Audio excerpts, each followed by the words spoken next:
Oh, hey. Welcome, everybody. Everlorn is up. Thank good Hello. God.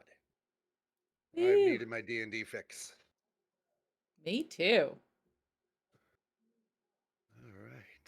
So we have a couple announcements today. Roxy, do you wanna talk about some channel stuff? Yes, lots of exciting announcements today, this week. So first off, we added some new socials to our repertoire. We've got Mike over here who is running our he just got a promotion today, actually, as one of our What? wardens. Yeah, get it. And he'll be running our new Blue Sky account. So if you hate Twitter and you'd like to use Blue Sky, go find us and give us a like. Yeah. And we Good stuff. also have you been on your long commute drives wishing you could hear the sounds of your favorite characters in Everlorn? Well, now you can on Spotify. Yeah, that was a lot of work. I'm amazed at how fast you got that done. I literally did it all day from the moment I woke up till the very last moment before I went to bed. Yeah, that's right, Salty, the soothing sounds of Ekim on Spotify. You now can fall asleep while listening to his voice. Just like you've always wanted. I'll start trying to talk extra deep for everybody. Oh yeah, our Moving forward. You'll be ASMR. Liam Neeson on Calm. Yeah. Yeah.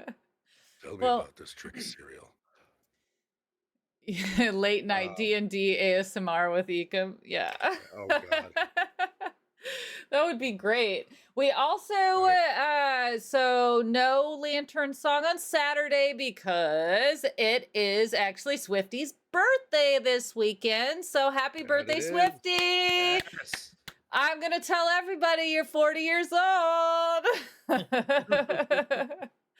And we also have another birthday, Jins's Yep. wife, who is Yep. 29 for who knows how many's time. I'm not putting her on Mhm. blast like her Mhm. husband did in our Discord. Happy birthday, Marianne. We all love you. Listen, she is a saint because she's, Right? She puts up with him. she puts up with him. She's got like this exists because of him, which means it exists because of her. Yep. Yeah. Thank you, So, Marianne, for letting us do right? this. Seriously. And happy birthday. Um, I hope you have a great day. so Ah, thanks for the sub, Laz, and Bo earlier, and me nice. earlier. And then Sunday we have Power and Prophecy, and next Tuesday, The hunger returns. okay, I was gonna say, do you guys Yeah, return next Tuesday for the hunger or not? Yeah, we the hunger we returns. do. Yeah, we do. And it'll And be Bo will be there, right? Bo will be joining Yeah. us, and it's going to be insanity. I have Oh, I'm no doubt. excited. I can't wait. It's gonna be the full team, and Bo's gonna bring the pie. That's all there is to it. Pies. He's bringing food. He's definitely bringing food of some sort, and I am all here for it. Absolutely.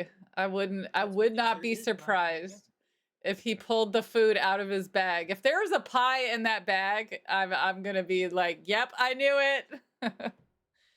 So you're saying you wouldn't be surprised? I'll show myself out.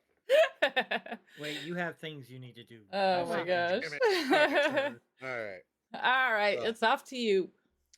now that the shenanigans are out of the way, last time we were all together, this merry band of ours, you had boarded the skyship, airship Skybreaker, and began your journey to escort Terra to Reluvia, where you had met some old friends.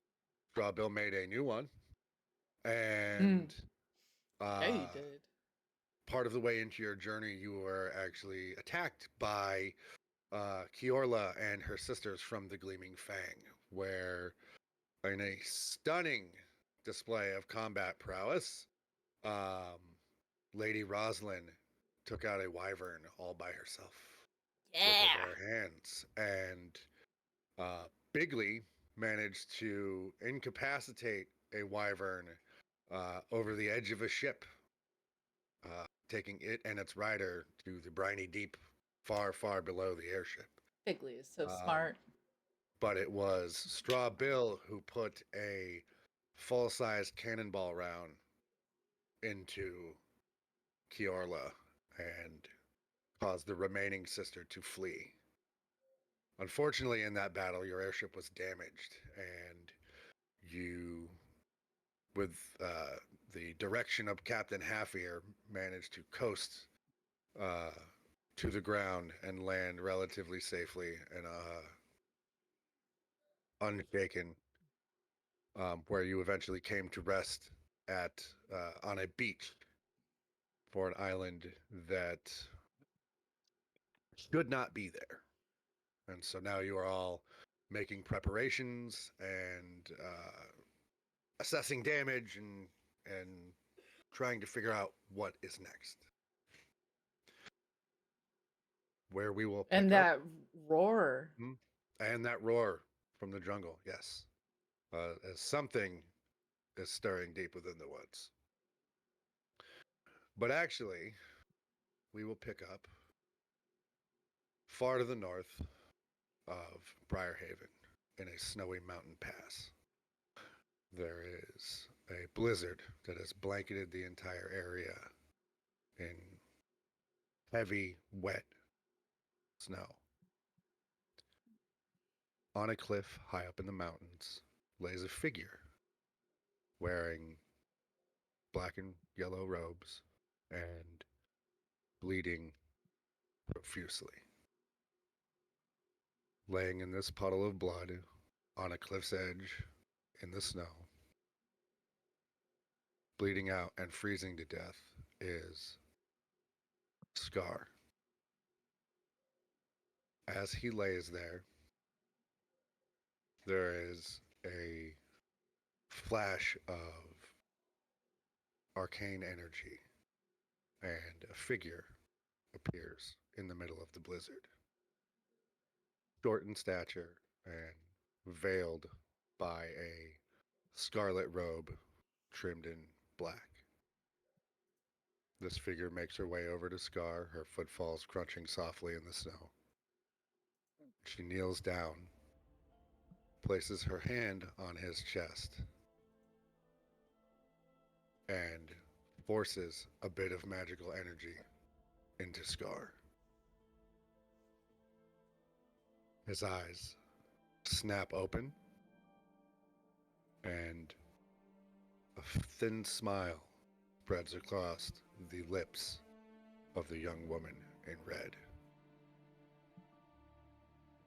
And with another flash of magic and a thick cloud of snow, all that is left on that mountaintop is a pool of blood.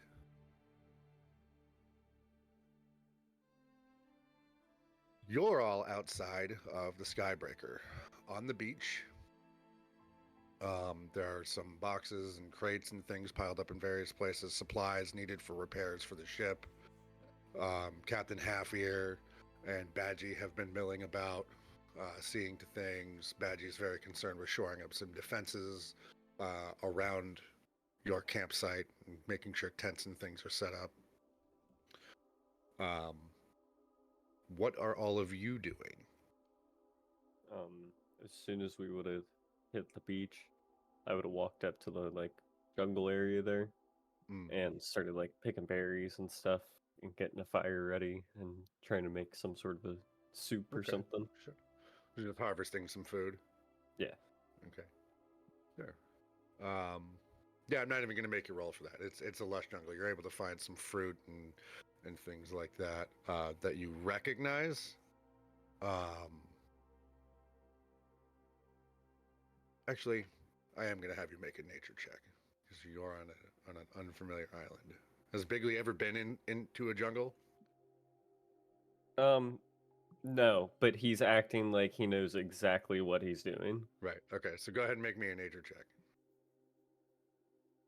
That seems almost like it should be a luck roll. Very much. You find plenty of things that look like edible fruit that you're fairly sure is edible fruit, as far as you know. How about Vivhik or Skarsh or Lady Rosalyn? What are you three doing while Bigley is over attempting to harvest? Lady Rosalyn is going to look for the captain that put Okay. her on duty, and she wants to see if there's anything that he thinks she should be doing. Sure. You find him walking around by a large stack of crates, just kind of inspecting some tools. And he's every once in a while, another crew member will come over and he'll kind of confer with them for a moment and point them off in another direction as they go over and start trying to find some usable lumber and things like that to shore up holes in the hull of the ship. And he notices you and when you come over and says, I really want to thank you for your help on the ship in that fight. That was some beautiful work. What can I do for you, lady? Well, thank you. I was just trying to protect everyone. I just thought I would come over and see if there was anything that you needed help with, if you thought there was a job for me. Well, at the moment, most of the repairs are well underway at this point. I do have something that I need to discuss with all of you in a moment, but that's we're not quite ready for that yet. I'm waiting on Spider to get back to me with some more information. I will. I have opted to help Veggie put up tents and things of that nature, and I'll see Lady Rosalyn milling, and I'll Lady Rosalyn, we could use your assistance over here, helping set up, and like Tara's running around and stuff, and helping tie things down, and if you want to come over and watch after her and make sure she doesn't get underfoot, that would be fantastic. Oh, Tara! And then like we'll start like cinching down tent posts and like laying out like fires for food, and once we kind of get that settled, what I'd kind of like to do is maybe do like start playing songs to get the crew kind of Sort of lighten the mood. Yeah, Well, I can Works. pull one of my those songs you would sing when you're like scrubbing the deck or something like that. Yeah. I can pull Right. my lyre out and start singing an old song that I've heard in the great halls where I grew up. Go ahead and make me a performance check if you're going to do that.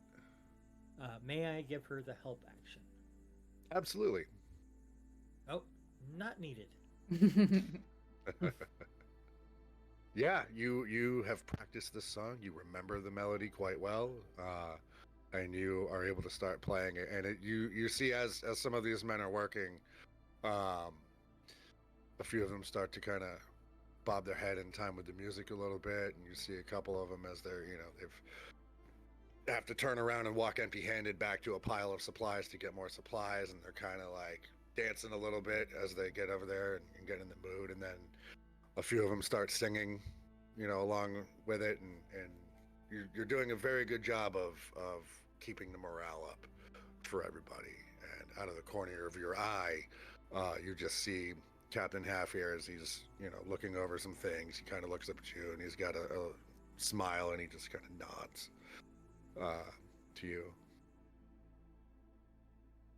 What's Vivek doing right now? So initially, when everything happened, Vivek was like tending to the wounded or tending to the wounded.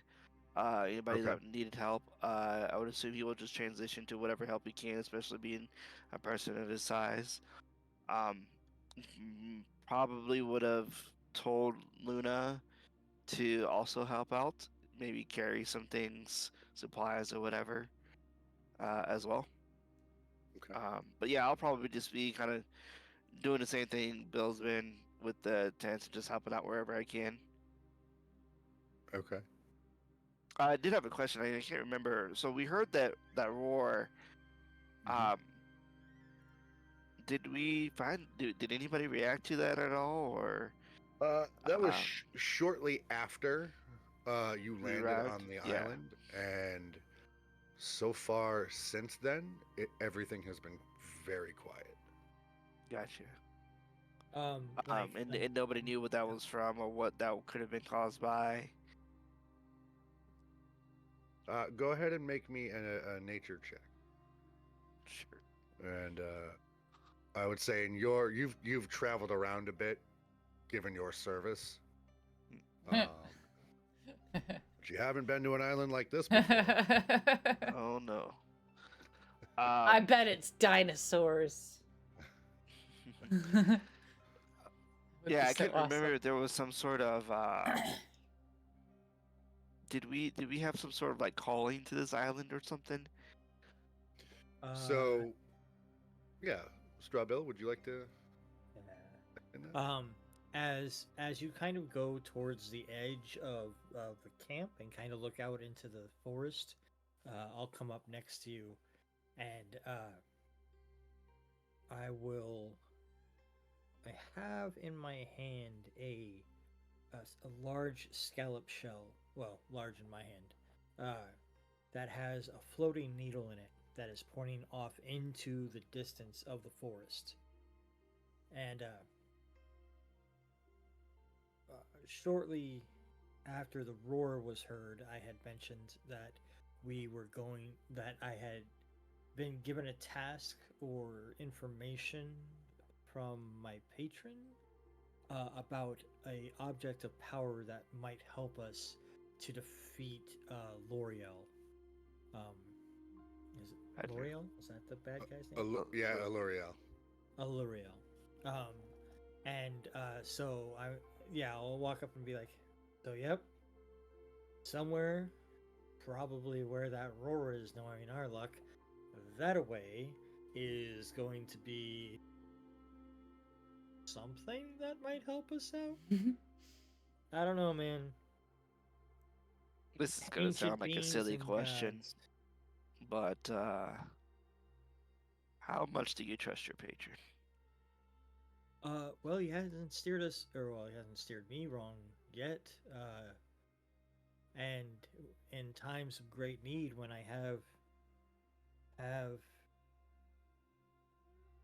been on the brink of failure, collapse, implosion, his strength, his gifts to me have helped me overcome many situations, and I feel that he is. Now, I will say that he is not a kind nor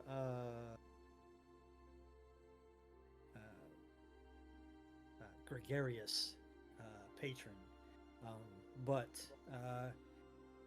if the end of the world is coming, I think he might want to help us out. Fair enough. I think I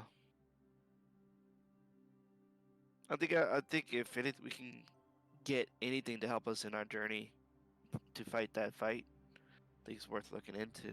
However, I'm not sure how much time we have. Maybe we should go and talk to the captain and see what the situation is.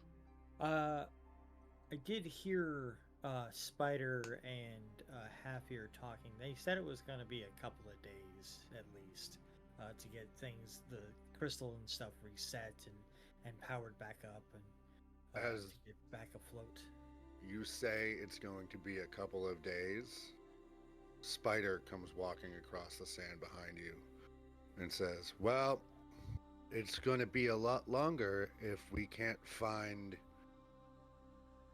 a very important part. Would you all come over to the captain with me, please? All right. Bigly, you kind of come running down the beach with an armload of mostly fruit. Kind of like spilling some, as this is all happening.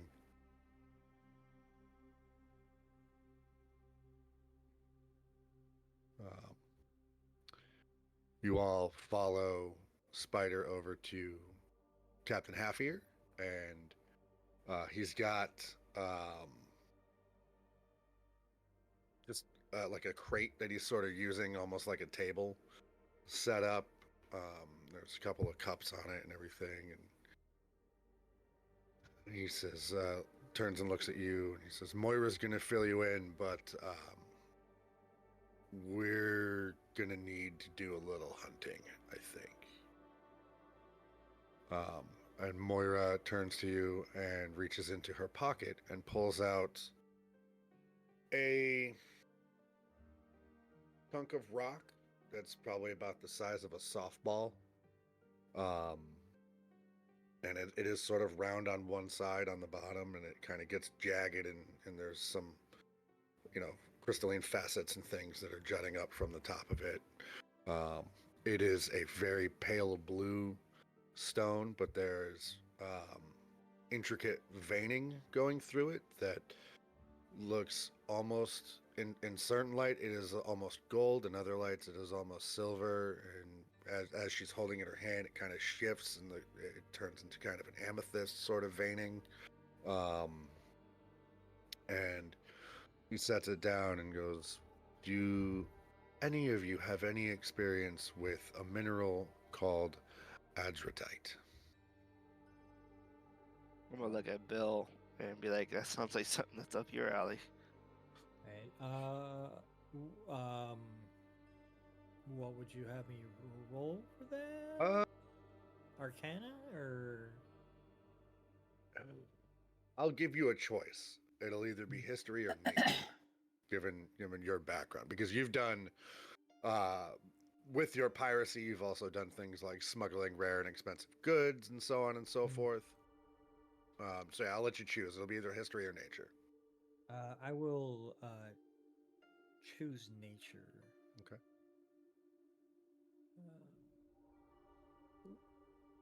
There we go. 17. Not me. Good. You have dealt with this before. Really what you know about it is that it is very expensive. A lump like that is probably going to go for about 10 to 20,000 gold, similar to the one that she's holding in her hand. As soon as I see it, I'll whistle and go, well, that's enough to start your own baronship, maybe? And she laughs and she says, yeah, it would be, but this particular hunk is inert, and that's the problem. We weren't supposed to be taking damage the way we did, and I won't bore you with all the technical details, but in order to recharge our system once we get some of the finer components replaced, I need more of this particular type of rock. If this were, let's say, charged, is what I'll call it, we have the equipment on board to process it into something that would help get the ship aloft again. But this, and what I have in my hand right now, is a useless lump of rock, and she kind of sets it down on the crate for a second. It is very rare, but as rare as it is also very easy to find. That sounds contradictory. Right? It does, and I understand that.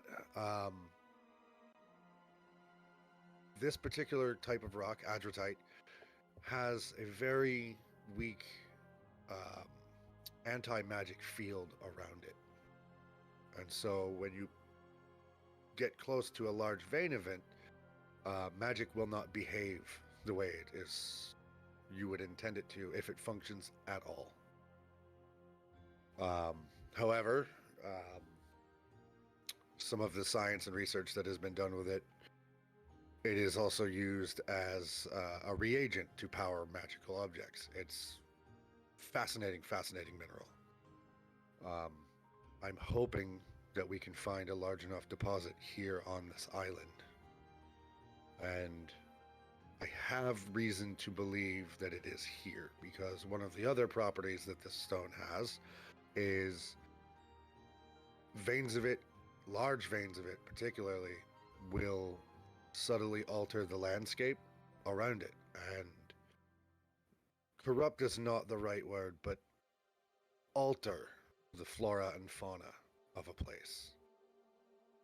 And she reaches over onto the crate and picks up a banana, just like the one Bigley is holding in his hand about to open. And she peels it, and inside of this banana, instead of a banana, is this squirming, flailing tentacle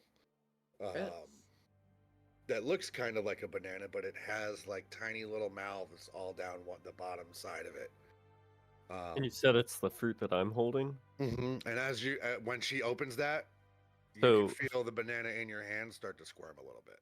Ugh. when that happens, I'm instantly gonna throw like all that big handful of fruit and everything, throw it onto the ground, and then I'm gonna cast a spell magic on it.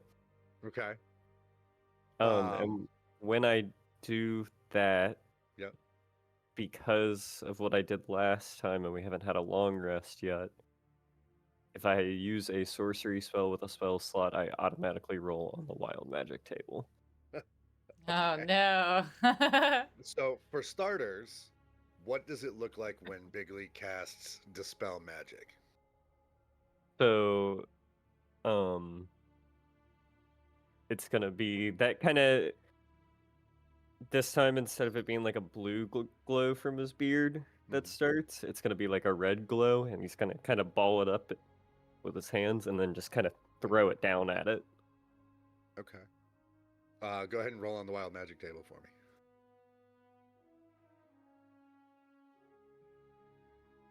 Turns into a Goat. Go ahead and describe that for me. turns into a small. So as soon as that happens, Oh no. you're gonna see that like red glow kind of just like sparks start coming out of it and stuff, and all of a sudden it's gonna like envelop me, and I'm gonna turn into a potted plant. Oh my god, Bigley! I'm gonna run towards him and pick up the plant. It's actually kind of fitting for him. The plant that's an does improvement. have, when you pick it up and turn it around to look like where his face would be, it is just a potted plant, but the plant does have a tiny little fuzzy beard. Oh look, he's got his little beard. And Top leaves are red. you have you have a very high passive perception, Lady Rosalyn. As you get closer and you bend over to pick him up, you can still see like the faint sort of remnants of the magic that he just used, because it was he was able to successfully cast it. So there's like a little, almost like a red mist of arcane energy that is sort of settling into the sand and settling into those pieces of fruit. And the banana that he was holding starts to peel itself, and the banana comes out and it starts just kind of like inching along the sand, and a couple of the other berries and fruits and things that he had kind of just thrown haphazardly to the ground before casting a spell just sort of shake and like burrow themselves into the sand, and you can see these little hills of the sand moving as they're burrowing their way through back towards the forest. Oh my god, the hills are alive! Some of it is actually just fruit and is just sitting there. I'm not touching any of it. You don't know now. All right, we're not gonna eat anything here. And Moira coughs. She's like, "Hmm. Well, that was very interesting. But as you can see, this is why I believe we might be sitting on top of a rather large vein of the stuff. And I don't need much. 5 pounds will get us where we need to go. 10 pounds will be a safety net if we can find it. Out of curiosity, how easy is it to mine? Do you know? Like, do we need like A pickaxe? pickaxes? Do we need explosives? Do we need? He turns to reach over back to the table where that first stone was sitting, and it is gone. And looking around, you see Tara is holding it, and in her hands, her holding the stone, it is glowing faintly with this sort of teal vapor that is coming off of it, and those veins of that strange mineral that run through it seem to pulse with also various different colors of energy. And as Tara's holding that stone in her hand, it gets brighter and brighter and brighter and brighter, and eventually it's almost like a blinding white light, and she kind of looks away and drops it. And it hits the sand and just crumbles. And Moira goes, "It is very brittle, actually." And I'm gonna go over to Tara and kind of lean in. You've got to be more careful. That could have gone wrong. And Moira walks over and kind of kneels down, and she looks at Tara and goes, "You are very special, aren't you? What was that?" I'm gonna look at her with the side eye. And Tara just kind of like shrugs, and she's like, "I don't know. I thought it was a pretty rock. It was neat. I wanted to look at it, and it started glowing, and it hurt my eyes. And I'm sorry I dropped your rock." And Moira just goes, and she turns back to the rest of you and says, "I would like to stay here with this young girl and get to know her a little bit better. But what I need from the four of you is, I wish I had some direction to give you, but I need you to explore this island, and I need you to find some of that material and bring it back here." I look to Lady Rosalyn because I know that I know that she has a bit of guardianship. I don't want to say maternal drive for Terra, but in my most sincere edict, I will say that Spider is an endeavoring mind. She will only want to talk to Terra and take care of her. She prizes knowledge a lot. You would remember from spending the night in her quarters, seeing, like, she's not just the ship's quartermaster. There are diagrams and sketches of various mechanical objects. She is an engineer, and a very skilled one. You know, her room is festooned with books and manuscripts and of all manner of things, some of which you understood, most of it you didn't. Yeah. Like, yeah. I would have talked to her about like the next stages of the guns, and she would have probably been like, "Oh, that's cute." Yeah. Absolutely. Like, yeah. Well, that's nice. That's a good, yeah, right.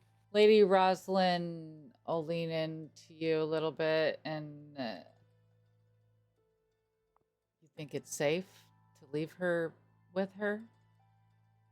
Well, I would entrust anything into Badgie's hands, and Badgie trusts Spider, so I think she is as safe here and probably much more so than if she was to go out into the woods with us. Yeah, you're right. You're right. Thank you. Am I still a plant? And 24 hours. In my hand. Right? I've got you. I'm Are you cuddling still, the are you still plant. holding Bigley? Yeah. Bigley, Plantly? Plantly. It's a little like Groot. He's so cute. Well, as you're holding him, the leaves kind of start to shake a little bit, and a couple of them start to sort of like writhe and flex a little bit, almost like stretching arms. And then there's just a pop, and Bigley is once like just in your hands, like he's not small. I mean, he's small, but he's not super small, you know. Went from potted plant to like a large house cat in your hands. That's a shame. I was gonna roll you up and smoke you. I mean, did I say that out loud? When I transform, like, I had like lock eyes with Rosalyn. I'm just don't ever speak of this. I'll set him down awkwardly on the ground. And when you put him down, he still has like one leaf sort of growing out of his hairline. Kind of just pluck it out and throw it on the ground real quick. This Um, I'm just kind of like after seeing everything, I'm just like, all right, we need to get back to the business here. Like, so I'm gonna go to Spider and ask her, how strong is this anti-magic field? It depends on the amount of Adratite present in the area. A simple stone like that by itself, you wouldn't notice it unless you tried, you know, if you were holding it in the hand of a spell you were casting with that hand. You know, even then it might weaken it without canceling it out. But a large enough deposit of it, the largest one I've seen, personally, we couldn't use any magic, no magical items, no casting of spells, within about 40 feet of it. Let's see. Okay. It everything was inert to the point where even casting a spell outside its range could not penetrate that barrier. And she points to a stack of crates that's about, you know, they're each crate is probably about like 4 feet by 4 feet on all sides, and that crate is stacked sort of 3 high and like 4 deep. And she's like, and that deposit was about that size. Let's see. Bill, you still got that that plate that makes things smaller? I do indeed. Let's find some objects that we could make smaller and maybe holding our hands, and then we can walk around. If they become big again, Oh, I see. we know something is Oh, that's Oh, messing smart. with it. Area. Put me Vivhik, on the plate. I'm gonna give you an inspiration point. Oh for my that, because gosh. that is Can I stand on the That's- plate? No. Speaking of inspiration, somebody said something about humans in 2024 rules recently that I mean, I'd never played a human before, but apparently like every long rest or something, I get a heroic Well, inspiration. that's wild. I'll have to look that up because Yeah, I don't remember who said. Oh yeah, still that's learning what Bo is 2024 saying rules. as well. I just remember somebody said that, and I was like, oh, I'm playing a human. I Humans- did not know that. That's no fair. Odd resourceful. The new trait.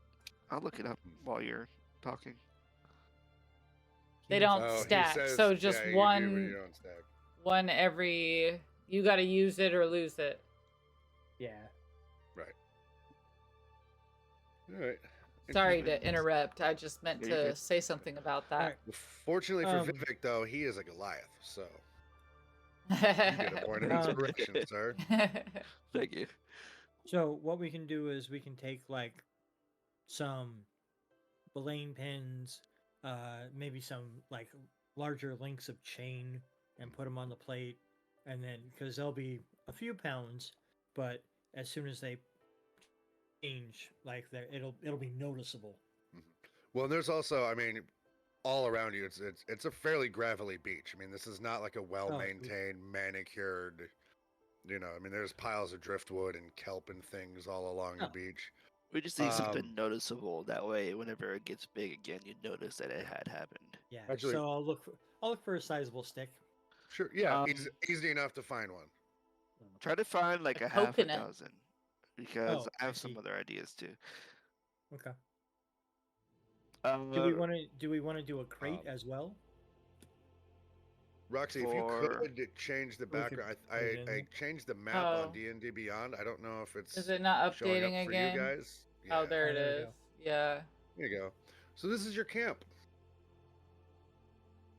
What would the crate be for? To put the agitite into. Oh, interesting. Like we can carry a small, small tiny crate, and then once it gets bigger, then we can. I don't think we ever figured out. Did we ever like ask? Or I mean, we asked, but did we ever figure out how it's mined? You said how big it was, but how big? Yeah. So you bring that up again, and Moira's like, it's, as I said, it's incredibly brittle, and it's sort of. You remember the shape that one had? It was sort of a ball with some nodules on the top. Right. It sort of grows out of itself like that. There will be clusters of it that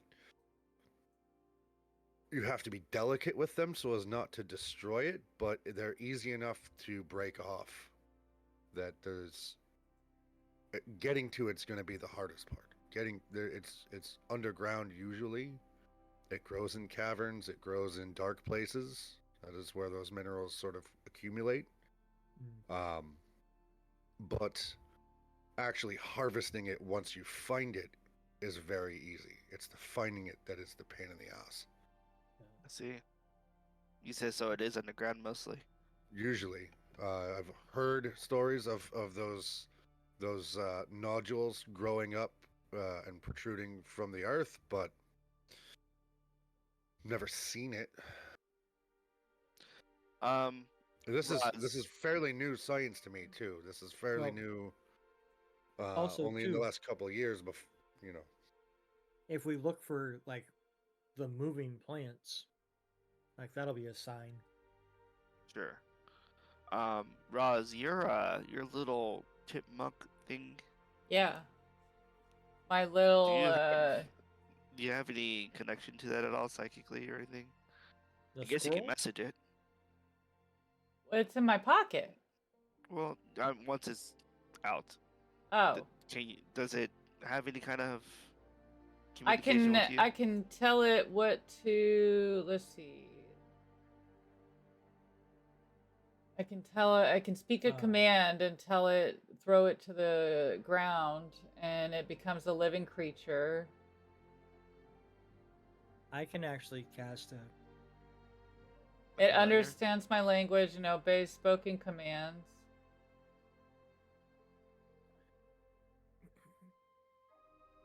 Doesn't really say. You don't have any psychic connection to it? Speaks common, dark vision. Yeah, I don't think so. Okay, well. It can sort of like ferret messages back to you, but you can't, in real time, you can't communicate. It's not like find familiar. It can, like, Well, I could can you command use it to message? find it.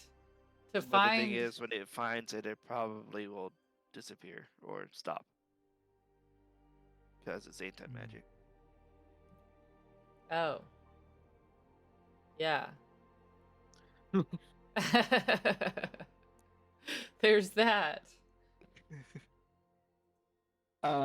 That's why I was thinking if you could communicate with it, you could at least try to get an idea of where it's at if it finds it.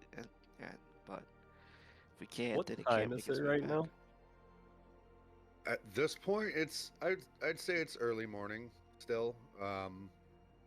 You guys spent the night here and set up camp. Did we get a rest in between episodes? You did, yes. Yeah, oh, you guys all got it. Yeah, by the time you landed and assessed damage and all that stuff, you would have stayed on. Everyone would have stayed on the ship for the night. as it's just that was the safest defensible position, and then the following morning you set up camp. So it's still fairly early in the day at this point.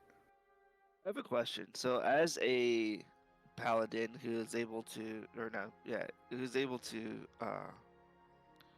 switch out a spell, I know that it's supposed to be once every long rest, and I think it's like one spell, but like technically, when can I do that? That's usually like paladin, you're preparing your spells, so to Mhm. speak. So the way I've role played that in the past is that's just sort of part of my nightly ritual as I'm going Okay. to my rest, is sitting and meditating on those things and preparing my spells for the next day and preparing myself. I'll let you decide how Vivhik flavors how he wants to do that, but yeah, it's something you set up during your period of rest. Right. Yeah. What that looks like for you. Okay. Because not knowing our mission, I probably would not have. But knowing the mission, I'm not sure. I haven't decided yet, but I might have chose something different. I'll say it at this time. Let's put some thought into what that's going to look like moving forward and how Vivek's going to handle Okay. Yeah. that. You have enough, and this applies to anyone who's a spellcaster that needs to do this. So think about it moving forward. But right now, you know you're on a desert, or you know you're on an island. You would have prepared accordingly. So if there are spells that you need to have done, I'll say you still have time as you guys are getting ready and kitting up and gearing up to go out hunting for this mineral. You have time to adjust that. Sounds good. Okay. Next time, though, you're stuck with what you got. What is And this? The you hunger? just like change your spells whenever you want, not when you level up. Correct. It's every long rest, I believe, for me. Oh, It I just- think it's every that's only level one- for my bard, right? It depends on the caster class. Clerics and paladins one every level, I think. can because you have spells that you know. Those classes have spells that they know, and they have spells that are prepared. Yeah. And so they Same thing usually with, like, know more spells than they sorcerer, can have prepared at any one time. So you can adjust the spells you have prepared off of the list of spells you know, if if that makes sense. Okay. Same thing with It's like sorcerers, a right? weapon I think specialization. Yeah, sorcerers are the the same way. druids Sorcerers can and do warlocks that are the same way. too. Yep. Most of the But magic wizards is one of the ones that doesn't. I don't. I don't think I can with bard Well, spells. no, they can prepare their spell book. They can adjust their Yeah. prepared spells too. Yeah. Yeah. Yeah. Yeah, they rewrite pages. Mm-hmm. Yeah, or just study different, however you I'm want to pretty flavor sure yours. for the bard it's every level you can change out your prepared spells.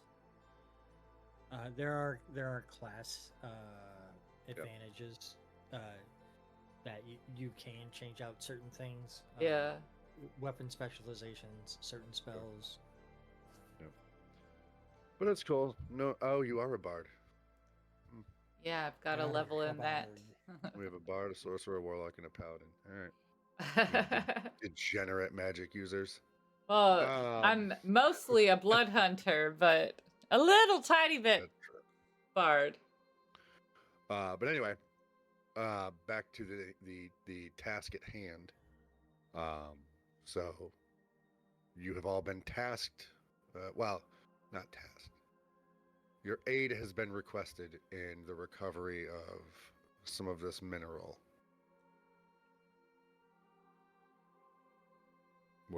How are you guys going to handle this? Let's go, guys. No. Yeah, I would say Oh, like this is make not sure we good. Hold have torches.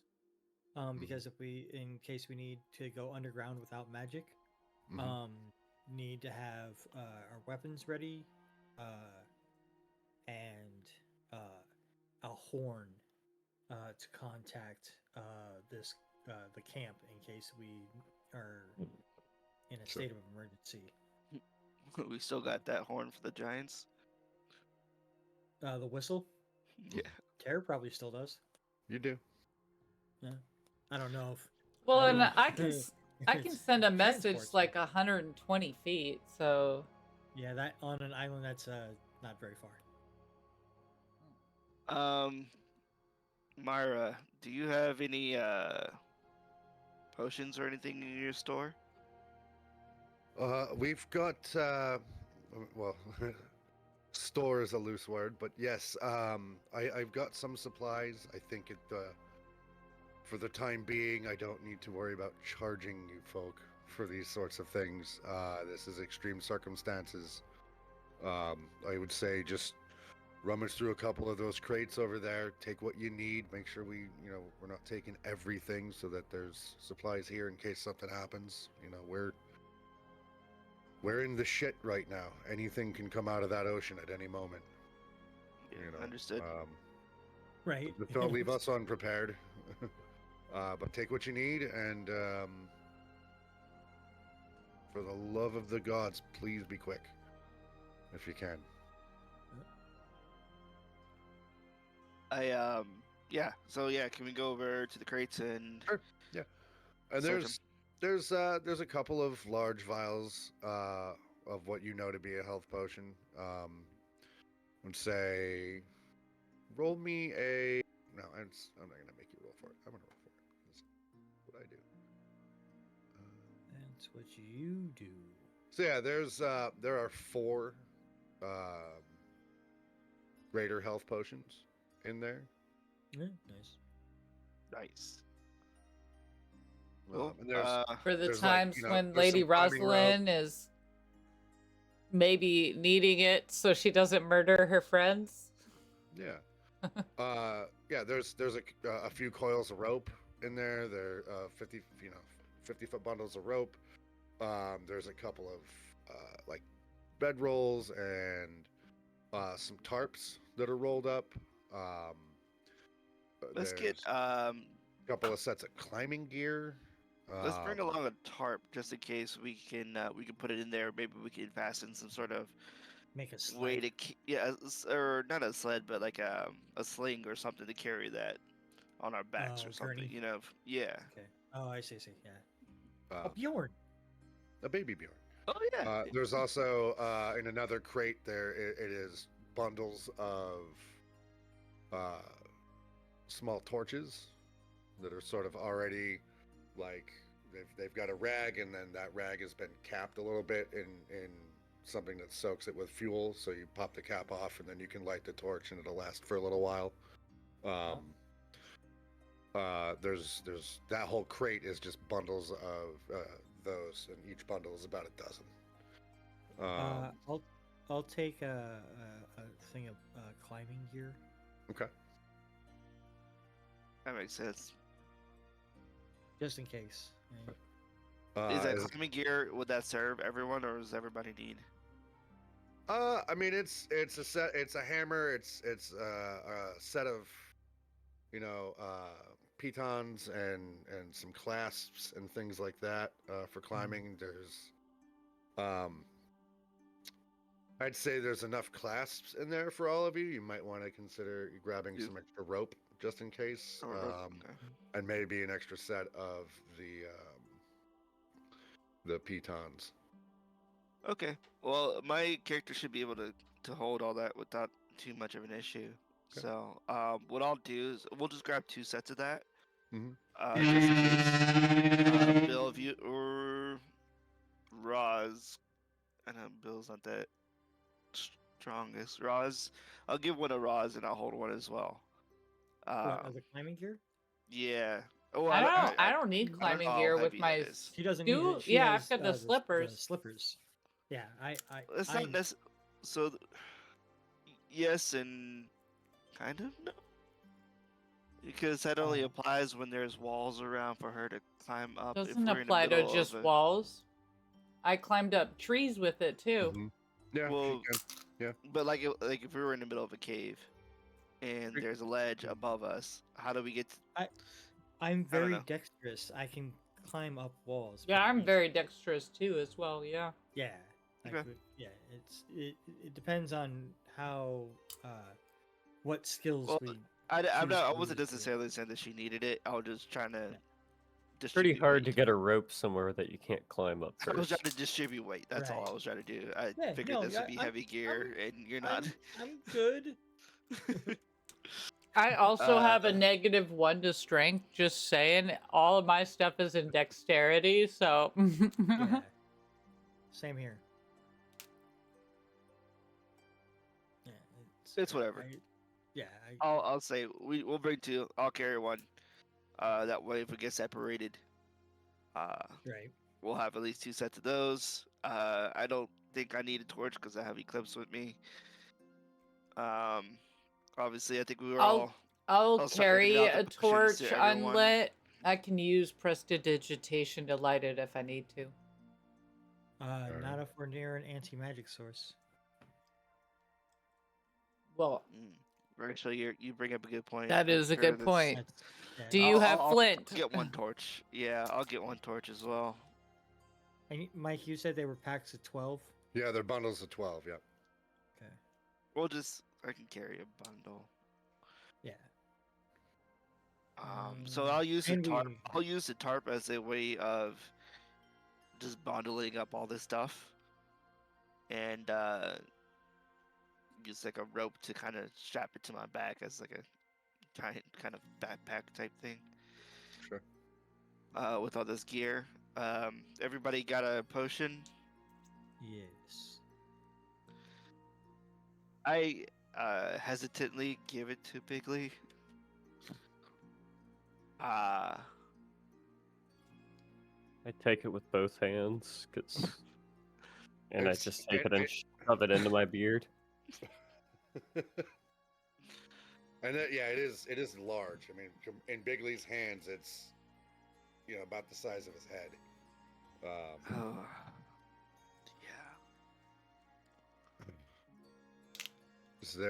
Bigley? Is there anything specifically that you would be looking for that they might have?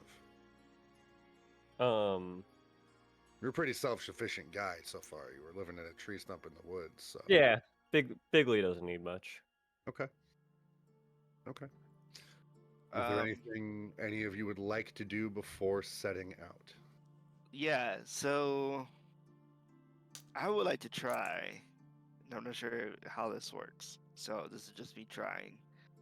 Okay. I'm gonna kind of walk while everybody's getting ready. I'm gonna kind of walk over somewhere by myself, and I don't think she can hear me, but I do recall her saying something about possibly shifting forms. And I don't know what would trigger that because we haven't done that yet, and I haven't got a chance to talk to her yet. So what I want to try to do is trying to envision and manifest a tower shield in my head as hard as I can while holding Eclipse, and just see if I get a reaction out of that.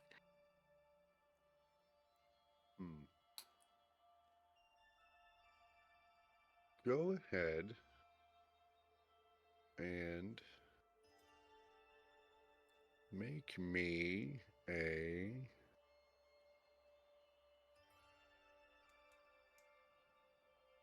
persuasion check. Okay.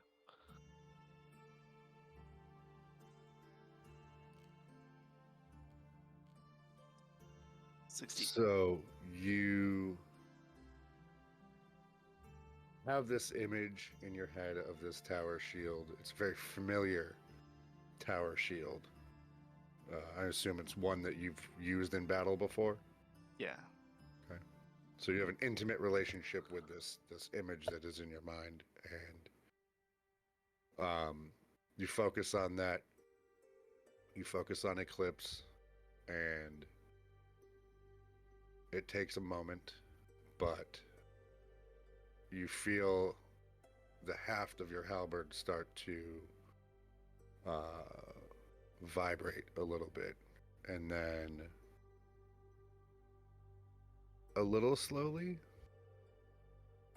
it begins to shift and expand, and the haft of the weapon that you're holding sort of flows around your hand for a second into a handle, and then everything else just sort of shrinks down from its height to slightly larger than the shield you have pictured in your head, and it doesn't take on the shape that you have in mind. What it looks like is sort of a singular moth's wing. It's very elegant, it's very beautiful, and it does take up space in front of your entire body. It is large enough to protect you in the same way that your tower shield used to, but this is different, and it's lighter than you remember, than your old shield. But you get a sense from it that it is incredibly durable, and you feel in the back of your mind sort of you can't hear it, but you get the impression of almost like a sort of a self-satisfied, like, you know, Yeah. and you are, instead of holding your halberd, you are now holding a tower shield. Cool. Yeah. So as that happened, I mean, obviously, I have kind of a big smirk on my face, like this will work, but man, this is better than anything I can imagine. So light, and I kind of move it around, and just easy to maneuver with. just easy to maneuver, and I'm like, yeah, this is. I think we might need this here. There's a lot of danger around. Yeah.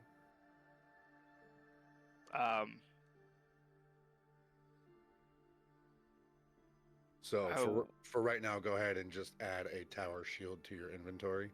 Sure. Well, yeah. Okay. Go ahead and do that. And then I'll cook up some stats for what that is later on. Cool.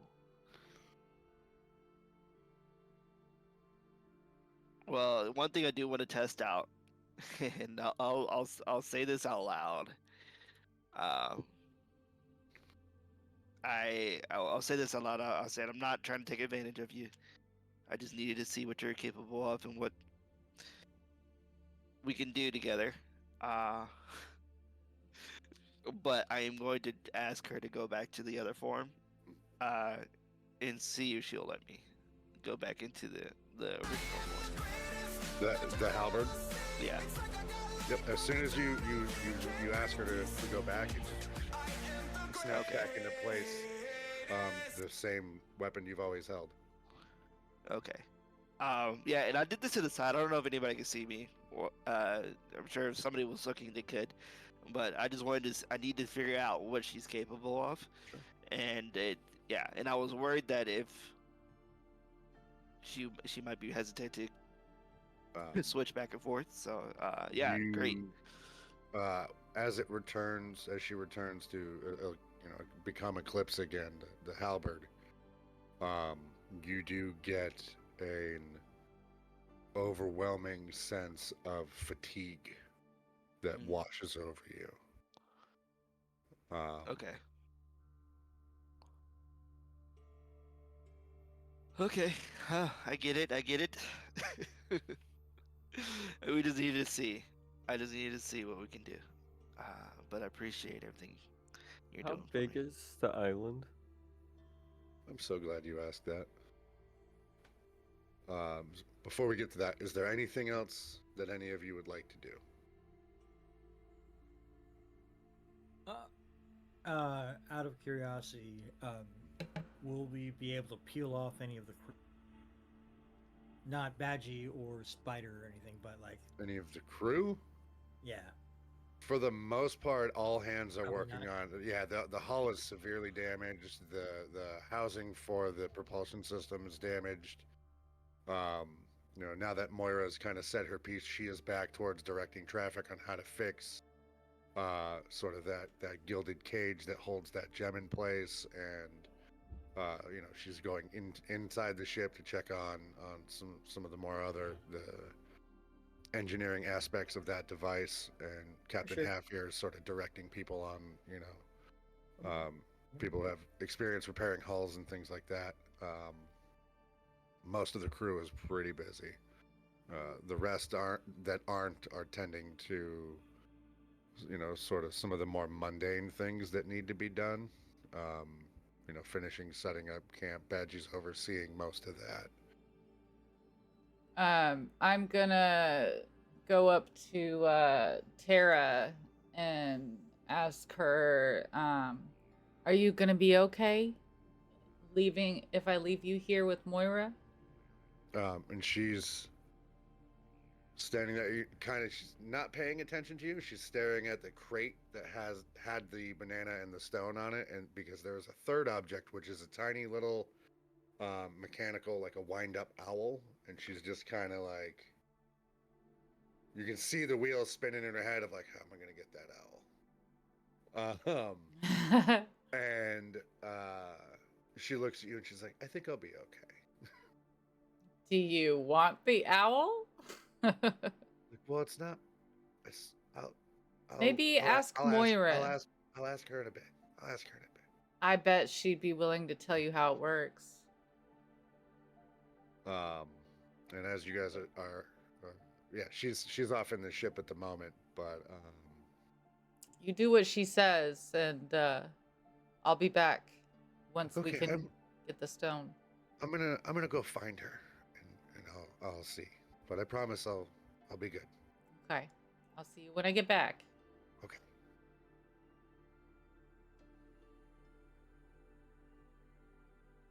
All right, so we're off. Anything else?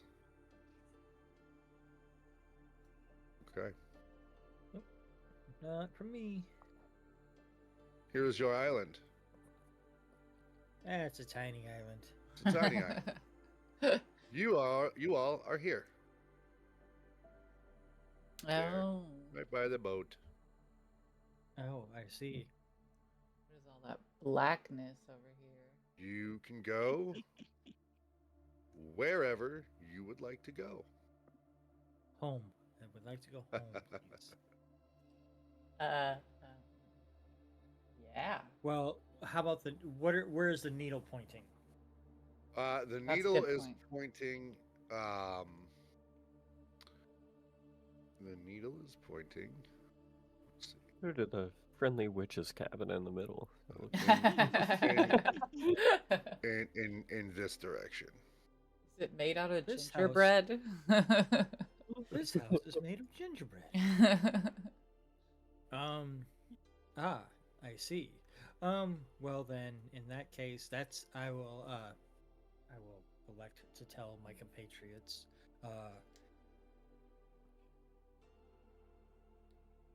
the needle, to whatever wonder it may seek, is pointing off in that direction. As good as place as any to start. For this journey, I'm gonna give me a second, guys, and I'm gonna transform into my cat, my white tiger with hot pink stripes, cat form for this. Okay, I'm ready. As you guys are once again getting ready to set out, Captain Half Ear comes back over once again, and he's got a human and a tabaxi, 2 sailors with him. And he says, I thought you guys could... Jesus Christ, slipping into Mara. And he's like, I thought you guys could use a little bit of help lugging things back, maybe searching. So, this is Jeff, and this is, what is your name? And the tabaxi looks up and just goes, I don't have a good tabaxi name. Echo. Yeah, Do sure. A pirate name. Fine. Pirate name. Yeah, Echo. That works. Sorry, it's been a very long day, guys. I apologize. Ekim. Yeah. It's surreal. Cereal. Oh, you're no. No. Flurry, slurry, and furry. Oh No. no. Nope. Nope. Yeah, no. All right, we'll go with Echo. I like that. The tabaxi. Yeah, Echo the Tabaxi and Jeff. Jeff the human. Jeff the human. Like, so that's all the manpower I can spare, but they're capable men. They should be able to help you out just fine. What shirts? What color shirts are they wearing? Jeff is not wearing a shirt. He's just sort of shirtless. He's got like red. a cutlass on his hip. He's got sort of he's taken on the full like stereotypical pirate look. Hey, Jeff. From old Swashbuckler. He's in pretty good shape too. I mean, it's not Fabio, but it'll do. Nobody likes Fabio. And I wish I had hair at all. Never mind a mane like that. Anyway, and Echo has got on some more practical clothing that is sort of maroon. He's got like a maroon vest on, and his pants are sort of patchwork. There's some paisley patterns and things like that. Like his Echo's clothes look like he made them himself out of scraps of better clothes. Gotcha. All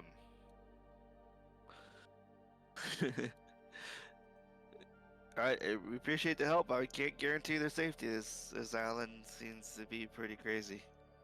Right. And they're like, yeah, this is not what we had in mind for today, but we'll handle it. All right.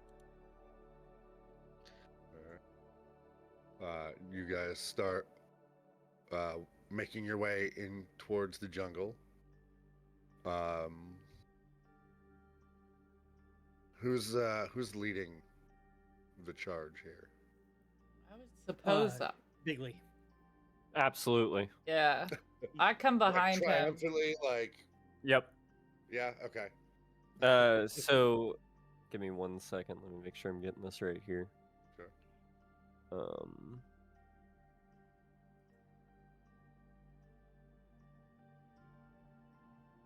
What objects did we decide to make smaller? I think you guys said some sticks. sticks. Just some random junk. And then you had the tarp. So I wasn't gonna worry about making crates or anything smaller. So what's gonna happen here is Bigley is going to use Enlarge on himself. Oh. And this why you're called Bigley? I don't know if you'll let me do this. It doesn't have a way to go like upcast it. But I have twin spell, or I think it's twin spell, right? The meta. So you're gonna cast Oh wait, no, I twice? don't. No, I don't.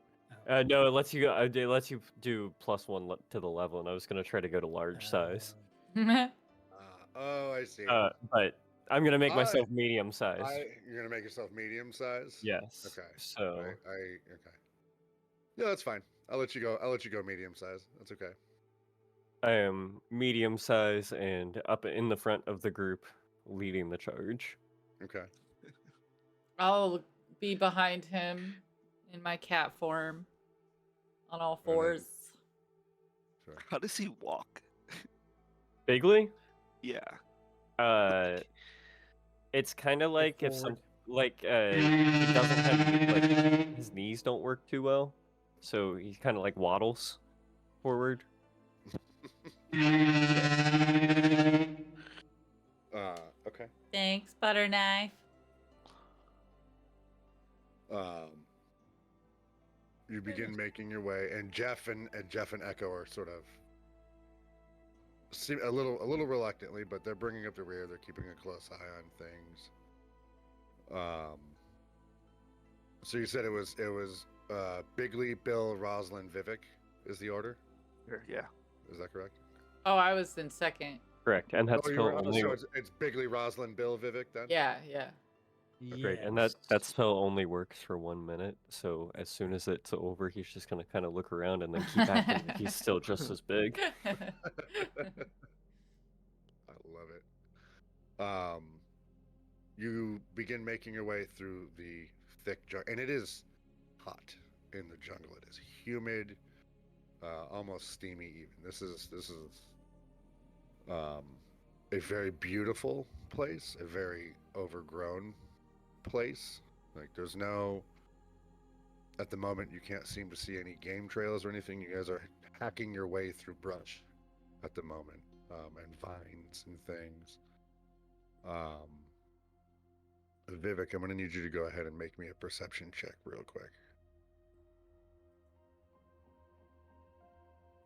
Really? Okay. You guys walk a little ways further, and mind you, you can still see the beach through the trees. You're not that far in yet. And then you hear Echo is just like, Echo does not feel very good.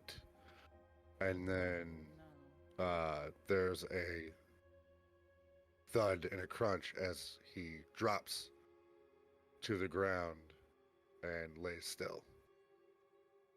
Do we see what happened? Like, do we see what hit? Like, if he got hit by something, or is it just invisible? I would say go ahead and make me another perception check. And us at the front, we don't see this or hear it. You hear it. Yeah, you all hear it.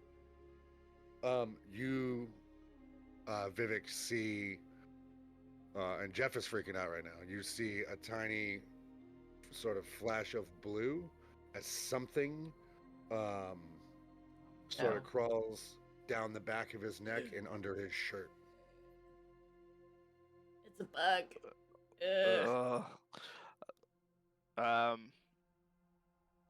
Something just crawled down the shirt. I don't know what it is. So what he get? You say he got crashed. Like, so is it like physically, or he just fell? How close to him are you? I guess he would have been right behind me. So Right.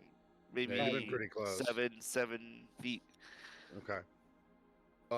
You can see that the skin on his he's tabaxi, so he's furry, but there's parts where like his arms are kind of because of the gear that he's worn in the past and stuff like that. The fur on his arms is very short. You can almost see the skin underneath, and that flesh is already starting to sort of turn purple and then black in places and swell a little bit. Okay, so it wasn't like Over Well, the span of like 30 seconds since he fell, he's already afflicted by something. turn around and I'll roll a medicine check. Okay. Yeah, go ahead and make me a medicine check. 18. 18. As you're sort of inspecting him, looking him over, you see in the back of his neck, sort of at the base of his skull, there you find 2 very small puncture marks. Like he was just bitten by something. And as you notice that, you can see the vest that he is wearing sort of shift as whatever crawled down the back of his neck is moving on the inside. Ew, ew, ew, ew, ew. I will slam as hard as I can, like I'll crush the bug. Okay. Go ahead and make me an attack roll with advantage because it cannot see you. Right. Nice. Oh, unarmed strike. Yeah, I see it now. With advantage, okay, and then. I rolled 2 19s. 2 19s. 2 19s. Okay.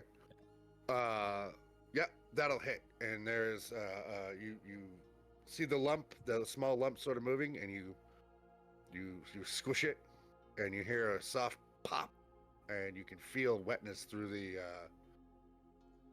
tunic that he is wearing, as whatever this thing was is dead. You also know that Echo has stopped breathing. Okay. And I There's look no up other all- bugs like that anywhere. Go ahead and make me a perception check. Can we all? Yeah. Sure. Can we Yeah, I'll all let of you, us. if you're now you're all aware and looking, I'll even let you have advantage on it. I Oh. get it Oh. anyway. But it didn't help. I rolled 2 4s. 20 I roll. fours. Why did I get a +4? Okay. I rolled 20. Okay. Oh, okay, no. Yeah, 20. All right. Very small. Oh. Oh shoot. We seem to have fallen in the water. Oh no! You guys are all over here. Wait. There we go. It's hard to even see. Well, and Oh, we're tiny. We're so tiny. yeah, the scale on this got a little weird. What's a blue reaper? I'll show you in just a moment. There are more of them. As you guys are looking around, you see from the trees above you. So I gotta position these a little bit.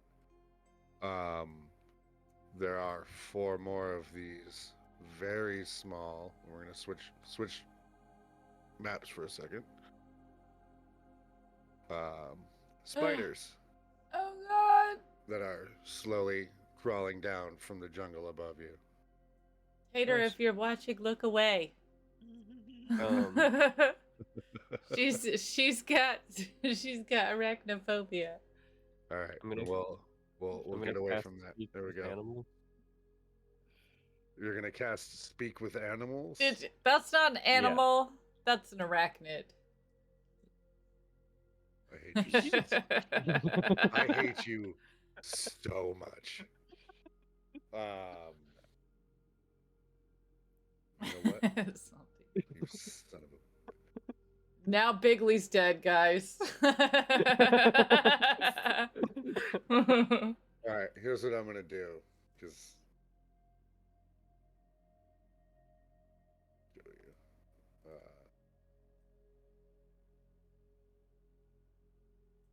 All right, you don't have to roll on the wild magic table. I asked my to make him roll on the wild magic table. Right. What does it look like when you cast Speak with Animals?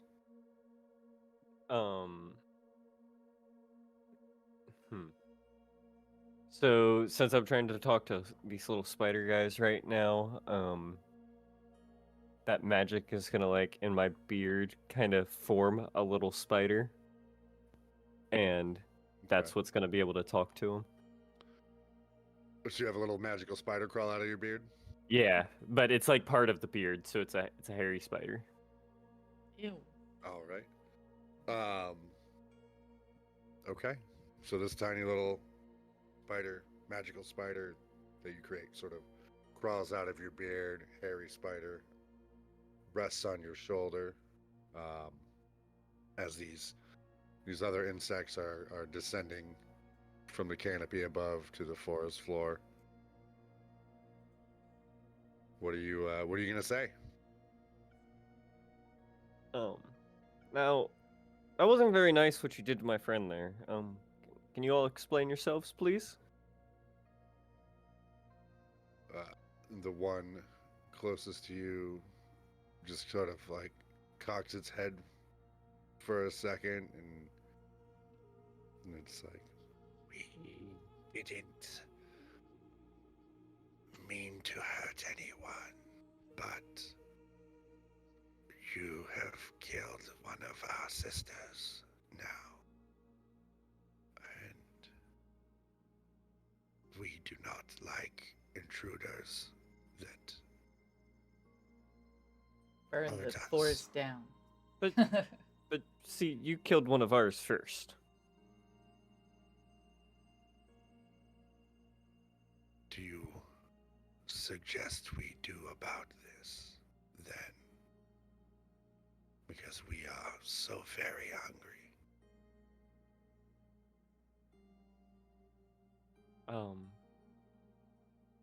Hmm.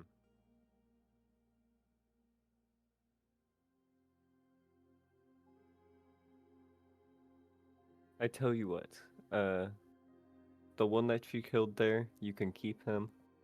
You can feast on him all you want. You leave us alone, we'll get out of your forest as fast as possible and leave this area.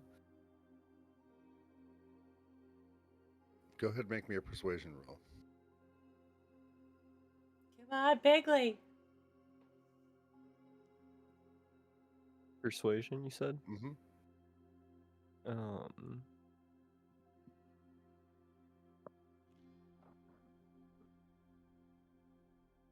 And I'm going to give myself advantage on that with Tides of Chaos. Okay.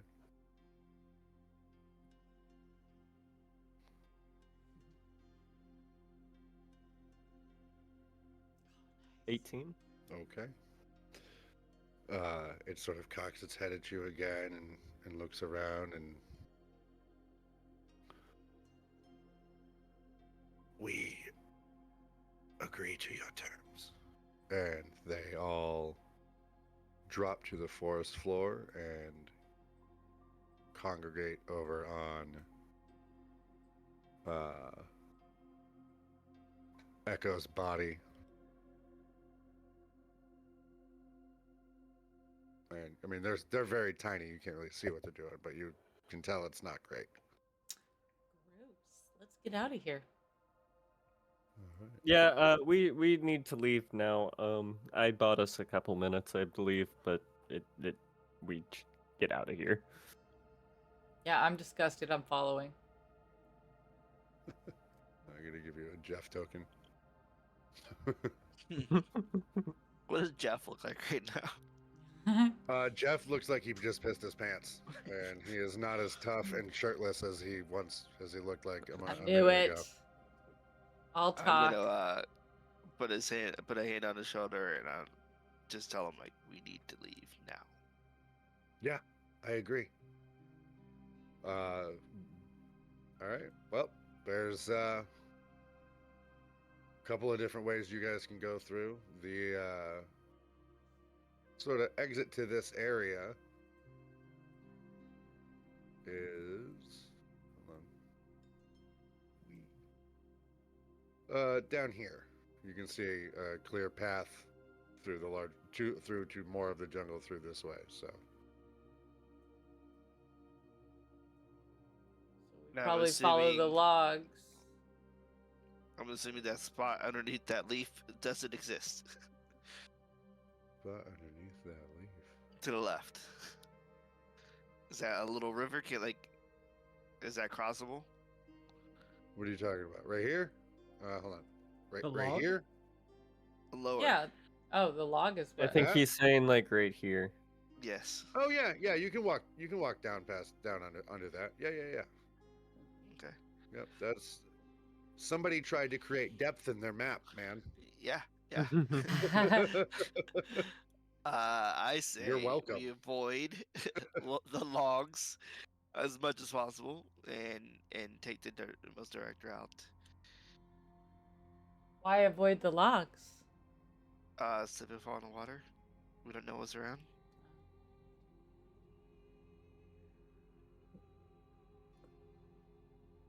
Well, well, can we get around this group of Not all of us are nimbly like like Right, had this giant right, back on my back and stuff. right, but we have to at least cross one log. Sure. It looks like. Yeah, I'm not saying. Yeah. And those trees they're pretty massive. They look slippery, for sure. They look a little slick, but they look passable. All right. Yeah, and then we'll just go down the right side of the map. Okay. Yeah. Okay. All right. Well, Who's in front? Bigley? Yeah, why don't you guys move your tokens Bigly, into a marching order, please? Bigley's feeling real important with you guys putting him in front. Oh, you're the most important, friend. The most That's important. I trust you. I So- trust you to die first. That's your Right. marching order. Yeah. All right. So, why don't you all go ahead as you get up to this log, and the water flowing through this is moving at a pretty good clip underneath that log. Go ahead and make me an athletics roll.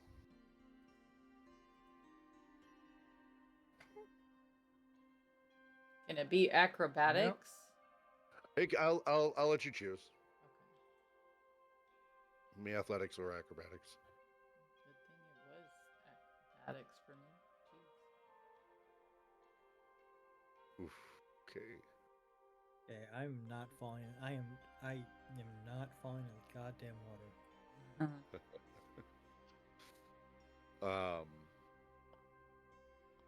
You all begin making your way Hold across. Oh, are you doing a luck thing? Yeah. Okay. Yeah, there's Yep. no fucking way I'm you falling go. in the fucking water. Okay. Crossing the fucking bridge. It's Sure. not happening.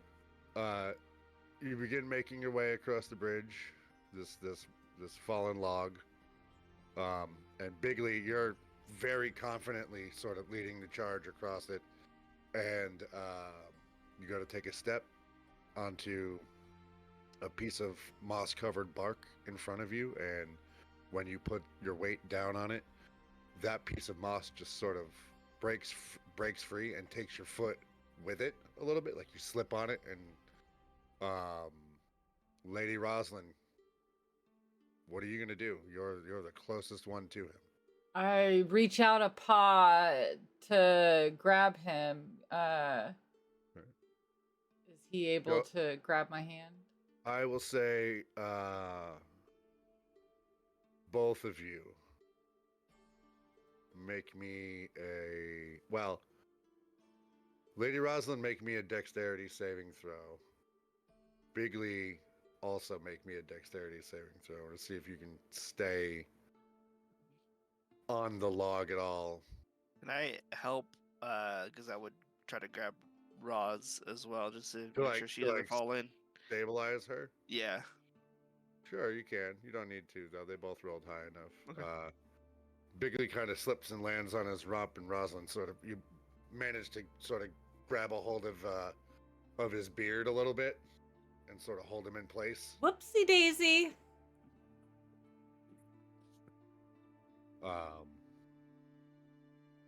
Gotta be careful where you step. Yeah, you all are fine. Careful. What? Nothing happened. What are you talking about? I saw nothing. Yep, that's what I thought. Let's Strawbill, discuss this when we're on the ground, please. go ahead and make me a perception check, please. Okay. About to get eaten by something in the water, Strawbill. 23. Ooh, So nice. you're paying attention to what's happening with Bigley and Rosalyn and Vivhik in front of you. And out of the corner of your eye, off to this side of the log, you see this, and it blends in so well with the vegetation. You see this vine sort of worming its way up the side of the log, and then it sort of flashes up and wraps around Jeff's leg. Oh, no. And Jeffrey. yanks, and he falls to his stomach onto the log, and he's hanging on there for a second and looks up at you, and then is pulled off into the jungle. Do we see what yanked him away? Go ahead. You probably didn't. Yeah, Bigley definitely didn't. Okay. I would say with that 23,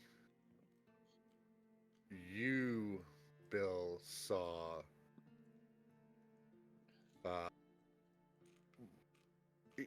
in camouflaged in the jungle, you just saw there's like among many other very large flowers, there was a large red flower that seemed to shift and move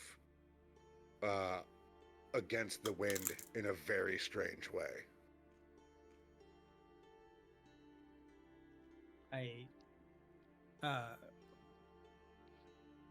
While the rest of the crew is dealing with the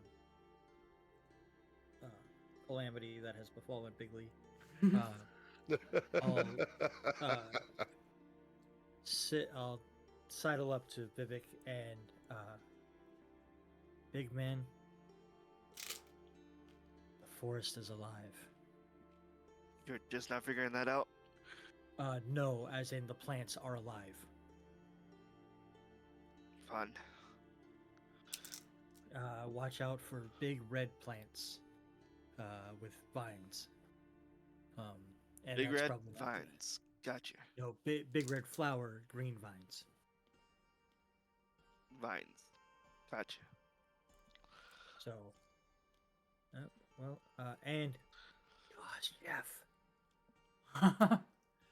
What's that about Jeff? Nothing. It turns out his favorite color was red after all. Pretty great. You regain your Stay footing. away You're from all flowers and vines and spiders. Oh my. Oh, Yeah. Let's get off of this log before we become fissured. well, I'll cross Jeff and Echo off my list now. That's sad. So you guys make it off the log without any further incident. Short one red shirt. But go ahead. Do we have everybody here? How many? Just us. Just us now. Where's that other? Where's Jeff? Who? That other guy. I don't know Didn't what we you're have talking about. another guy? Not that I know of. Oh, okay.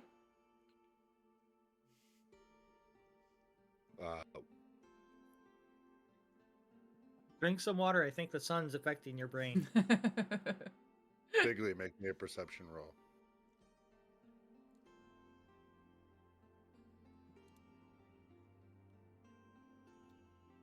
Oh, there you go.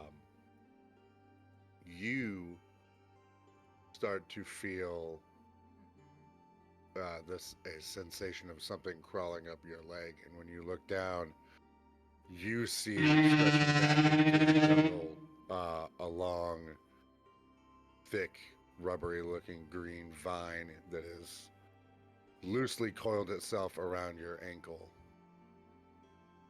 I can see where it's coming from. Yep, it's coming I'm gonna, from right I'm gonna here.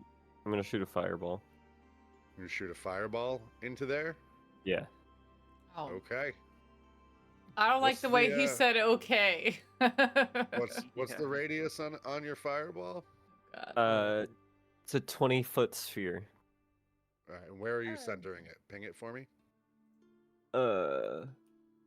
You said right in this area down here? No, the vine. The It's where you vine see the is vine. is The going vine right in there. here. Oh, up here? Yep. We're gonna go right here. Okay, so 20 feet from there. Yeah. Okay, that's not too bad. Okay, you'll be fine. You'll be fine. Everything's fine. Yeah. Now that it's here, that's great. And because I did the thing earlier with the advantage, I have to roll on the wild magic table. Go ahead. Oh, let's have it.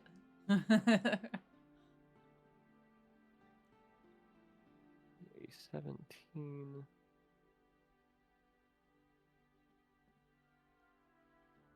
Now I roll a d8. It's a 6.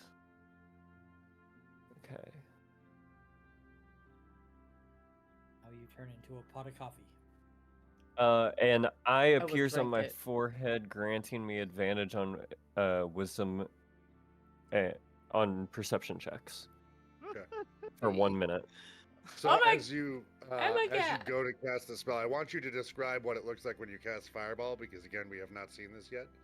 But as you do it, you whatever you're gonna do, you close your eyes, and a third eye just kind of winks, almost majestically,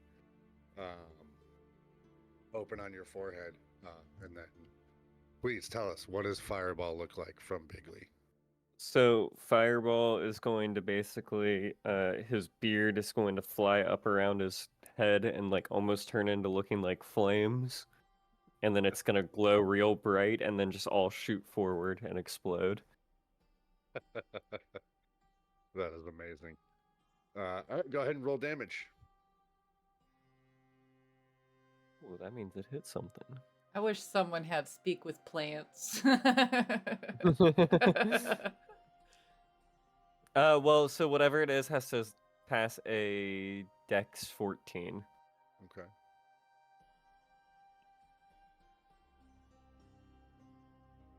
Well, it rolled a 6. All right.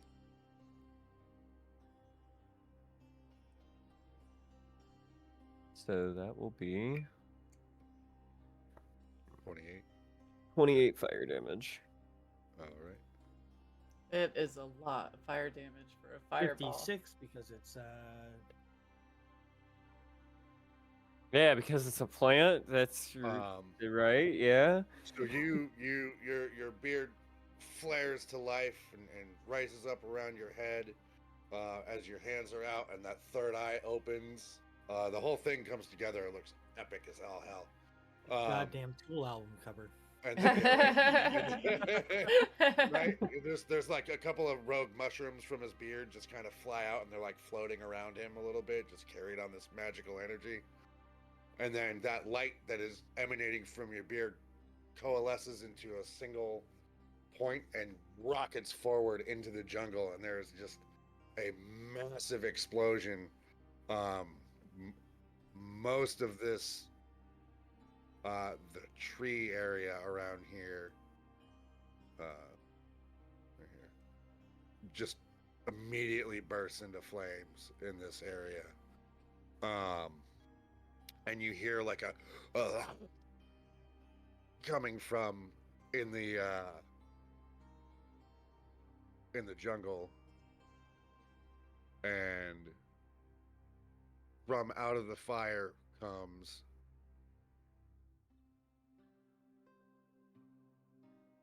this. What is that? Kind of Pretty cute. cool. I want to pet Is that what I saw earlier? That is what you saw earlier. Only this one is on fire. Ah. I mean, 'Cause it's a plant. slay, queen. So with that, Are we gonna I'm roll gonna- initiative? I'm gonna need everybody to go ahead and roll initiative. Go. Yay! Let's go. All right.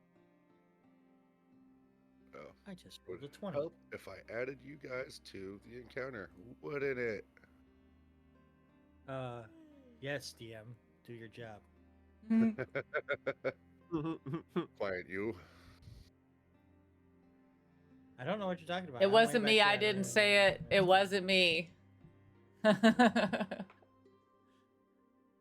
was Bigley. 16 It wasn't Bigley. and Straw Bill.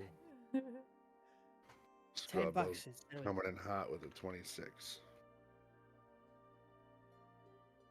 All right. So, Straw Bill, you are up first. Okay. I'm gonna go ahead and I will.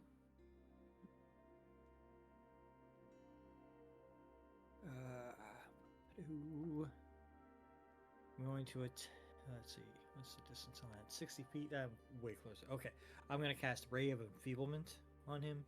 Okay. Boop. So beam of hits.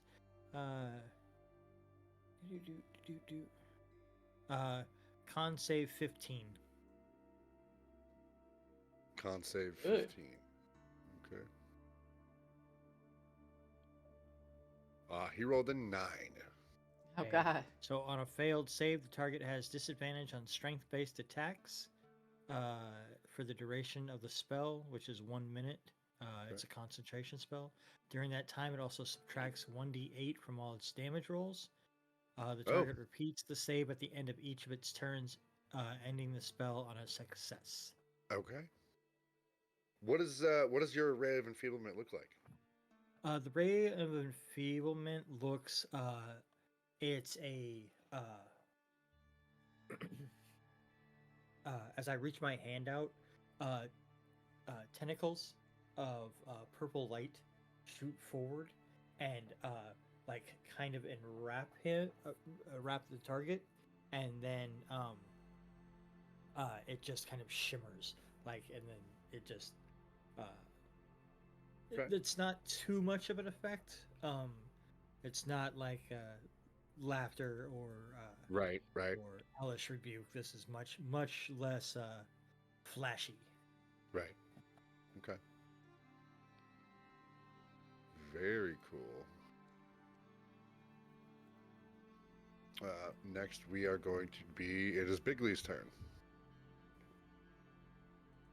Okay.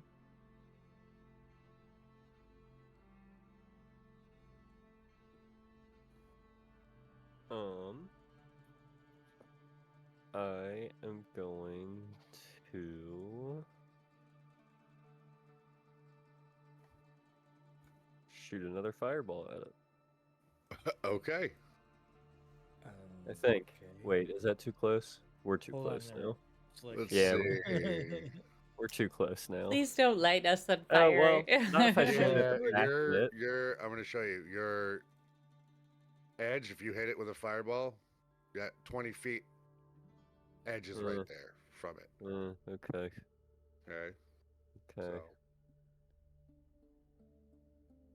So. What I will do then is I'll cast Shatter. Ooh, Interesting. So it's gonna be a Constitution saving throw 14. Okay. 12. All right. So what this is gonna look like is his beard is going to like let me see.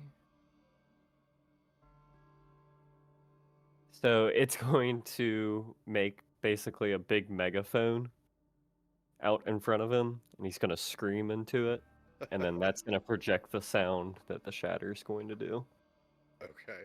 All right, go ahead and roll your damage. Give me 1 second.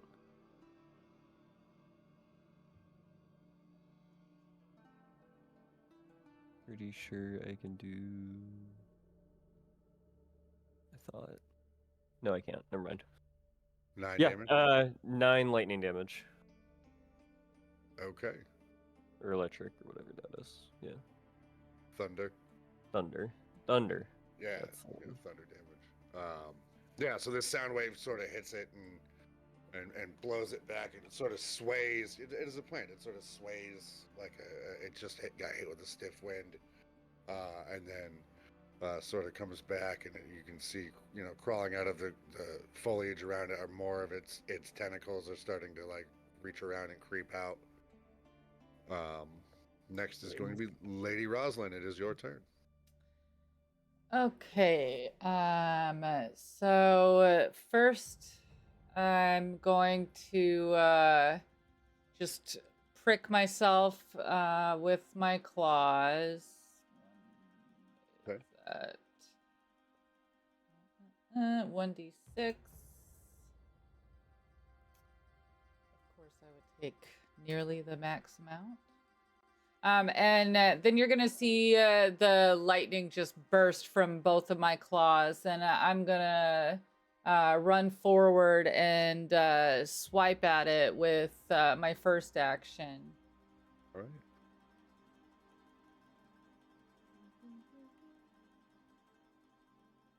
You run forward. That'll hit.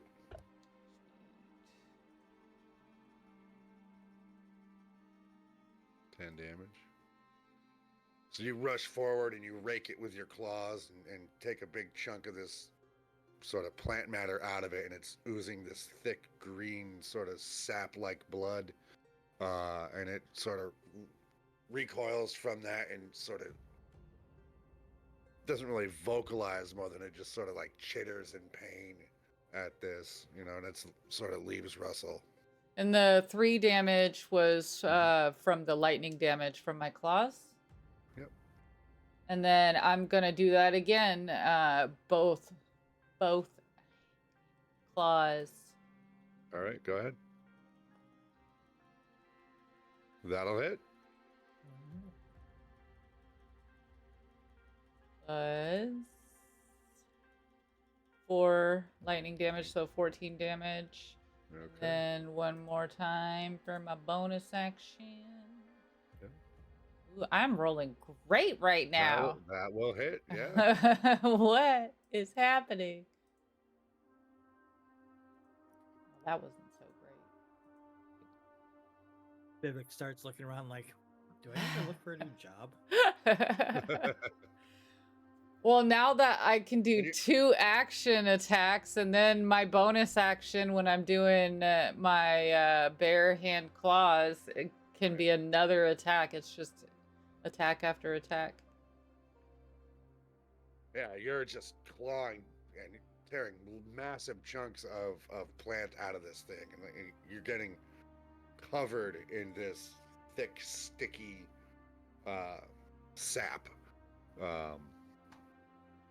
Next, it is going to be the Dragon Trap's turn. And it is...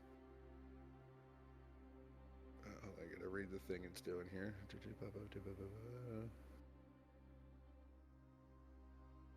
Alright, I'm going to... It is going to reach down with one of its tentacles and... towards touch you, me, Icky. Lady Rosalyn, as this tentacle tries to wrap itself around you. No. Go ahead and make me a strength saving throw. Not Dex. No, as this thing is wrapping around you, it's quick. It's very, very quick. Go ahead and make me a strength saving. DC is 12. Oh, phew. Phew. With a It minus starts to wrap 1. around you, and you're able to kind of like force your way out of it, really, really quick. And then it's going to swipe at you with another one of its pseudopods. Does an 18 hit? Nope. Well, Sure doesn't. it also gets disadvantage Oh, correct, it does. from Ravenfield. Sorry. Yeah, does a 10 hit? Anyway. Also, no. That one maybe hits. Who knows? Had to double check. Just barely missed. Crazy. Vivhik, you are up. Seeing that he's trying to wrap up Rosalyn, and I'm just gonna head straight forward with Eclipse. Okay. And hack at him. Yeah, go ahead and make an attack roll. Oh. That might hit. Might. Just barely hits. Let's go, Vivhik. Yeah. Okay. 36. Yep. Then I have to roll 2d4s. Yes, you do. Oh, did you put the bleed damage on him for all of that too? Or... Maybe he doesn't bleed like that. Oh. Maybe not. Bleeding out like little That's amber additional- stickiness. Additional 5 on top of Additional that. 10 damage. All right. What is the last thing what is the last thing that this creature sees as you end its life?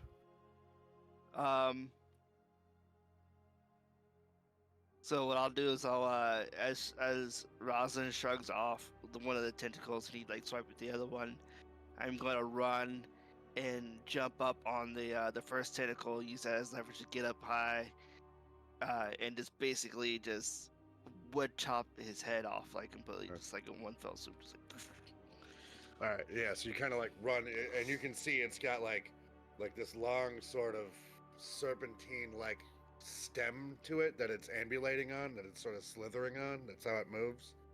But it curves into almost like an S. And you run up, and you're able to kind of almost like run up this thing a little bit, and then bring the halberd down, and just shear it down the middle. Not completely in half, but it sort of opens and peels back this thing's internal structure, and there's just this green goo oozing out. But no, as this thing collapses back in on itself, but there's no body of Jeff I was gonna ask about that. inside this thing. And then also, real quick, is there any blue tinting or veining on this thing? Ooh.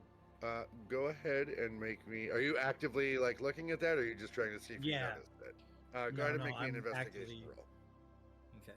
I'm gonna cast Prestidigitation on me and on Vivhik to clean all that sap. Oh yeah, you guys off. are covered. Yeah. Just clean all that off. As you get closer to this thing and you're sort of peel back some of that flesh, one thing you notice, it was clearly just moving a second ago, but it is cold to the touch, just like any plant would be, right? Okay. But you do see in sort of the fibrous tissue of it, that Vivhik has so generously opened up for everybody to inspect, there are faint veins of this sort of cobalt blue and gold structure creeping their way. It's almost like it's almost like marbling on a steak, actually, is what it looks like, is that sort of fatty spider webbing that happens, but just the color of it is off. Okay. I will make note of that to the group. That these are this is what Spider was talking about. The island has the flora has been affected by the mineral.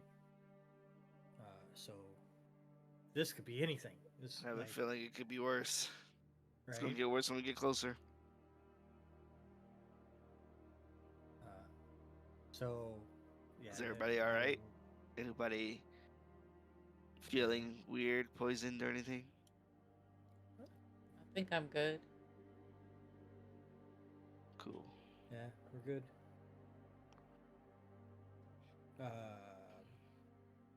And then, yeah, just looking for a way forward.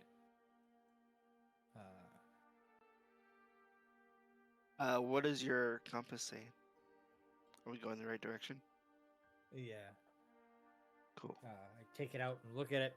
And then, has the needle changed much? It's still pointing you in sort of a this kind of direction. Okay. So yeah.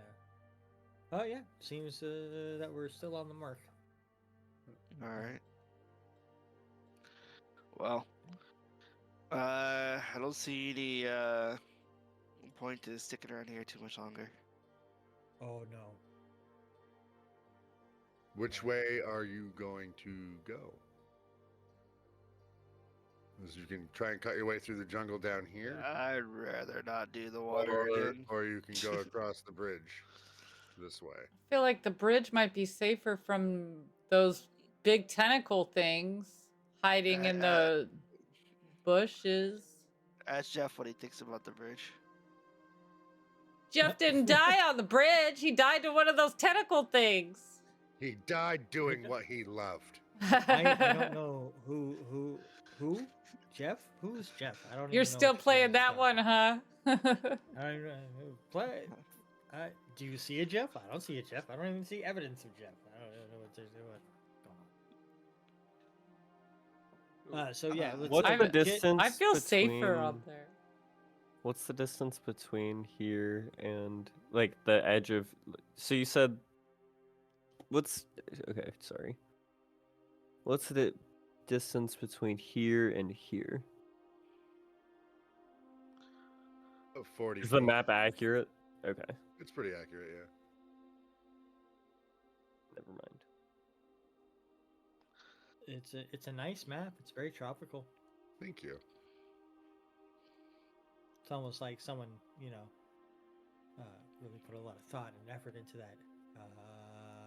But let's get off of this map. Don't want to be here anymore. So The the bugs. things are in the forest, right? Yeah. Seems like Yeah. So and there is a way to walk through under here. yeah, Yeah, but we can't see what's in there. basically moving through difficult terrain, because you're gonna have to cut your way through it. But yeah, you can. We also you can can't get see through what's there. in the water. You can't see what's under the leaves. We can't see what's in the water. I feel so much more comfortable on the bridge. Something could be hiding under the bridge. But let's go. Like, And let me plus, see. looking over, there's 2 bridges that we had to get across to get back. yeah. Like I'ma we're go gonna over. regret this. Come on, Yeah. come on, we gotta go. We can't just stand here. You Daylight's guys are gonna burning. cut your way through there. We'll start. Oh yeah. Try to. Okay. Let's see who do we I'll got here? I'll start first since Eclipse probably has the widest like cutting diameter. It is. of It things. is. It is thick. I'm gonna need you to make me a strength check. I'm gonna misty step to the other side of it. Dang, take me with you. I've thought about it. I can cloud John over there and just say So, bye guys. Misty step is 30 feet. Yes. So that's gonna take you here. That's good with me. Don't just. It's not worth it. Just let me clear. I can this do it up. without spending a spell slot. Beep. I'm fine. So could I? So you made your. Sorry, not a strength save, just a straight strength check.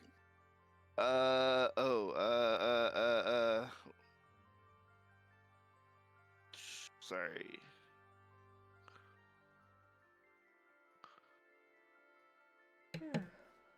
Right. You're able to cleave through a pretty wide swath of it. And as you're sort of swinging your halberd almost like a grain scythe, you feel it bite into something sturdier than the rest of the plants that you are cutting through. And all of the bushes in front of you immediately start to shake and tremble as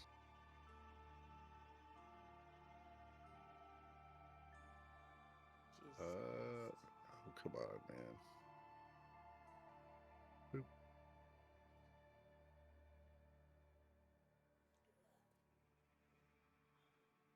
You have now pissed off 3 more of them. Fun. And that is where we're going to take our break for a second. Because I got to stretch my legs. Okay. We'll be Yeah. back soon. We will be back. Stay here for more cats. All right. We'll be back.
Right. Everything looks fine. You didn't mess it up.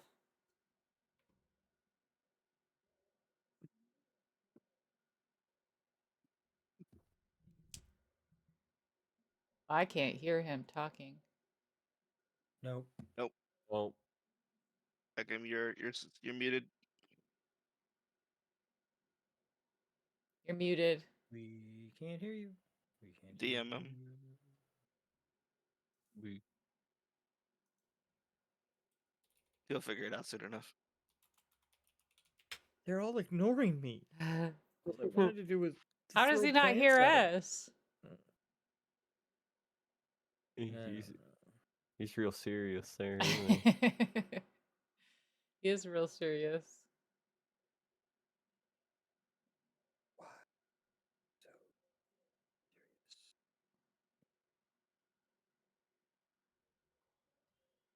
Nope.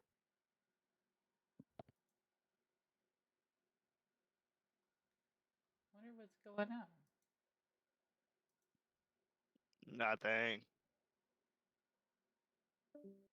He'll be back. All right. Can you hear me now? Yes. Sir. Yay! All right. Excellent. Don't know what caused that. That was strange. All right. I'm back. What I was saying was, I just wanted to give a thank you to Bo and to Taters and to Butterknife. I see All Night Rocker sitting in chat right now. I love seeing people in there active, talking, and having a good time. So thank you guys for being here and for participating. Hey, That was Taters. awesome. Love you. It's my bestie, everyone. With that, we are going to start combat. Lady Rosalyn, you are up. All right. But which one? Which one, Bigley? The one near me. Okay. So hold on. I need to see the screen. I can't see what's going on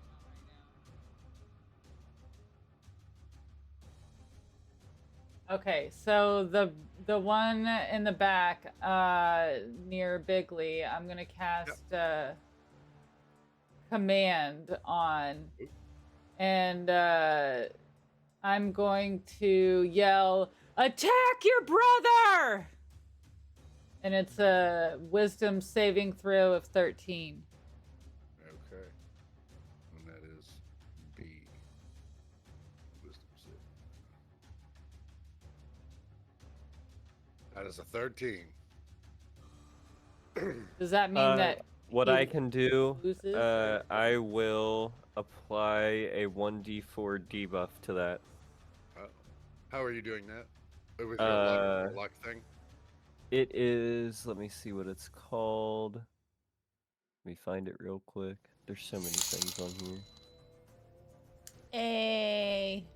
Bend luck. Thanks for the bits. I can spend 1 sorcery point to roll a 1d4 and apply it as I choose. All right, and you're going to apply that to its roll? Correct.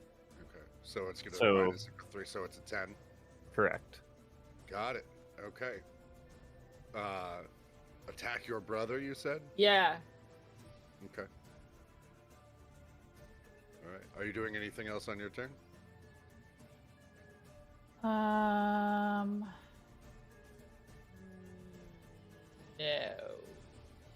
Okay. Bigley, you're up. Alrighty. I am going to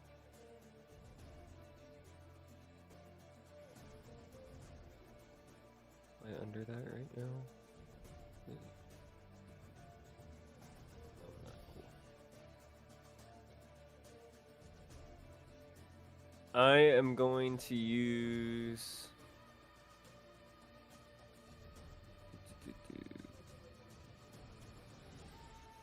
I'm gonna cast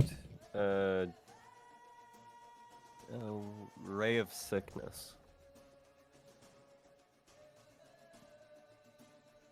On which one? I'm going to target the one furthest away from me. That one? Yeah. Okay. And it's going to be a 22 to hit. That'll hit. Nice. And that is going to be 15 poison damage. Okay. And it is poisoned until the end of my next turn. I am then, as a bonus action, going to use innate sorcery to make my spell DCs increase by 1 and advantage on attack rolls. Okay. And that's for 1 minute. Perfect. And that's it for me. All right, Vivhik, you're up. I'm going to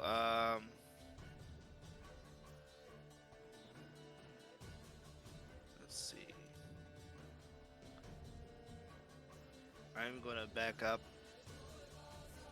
a bit here, and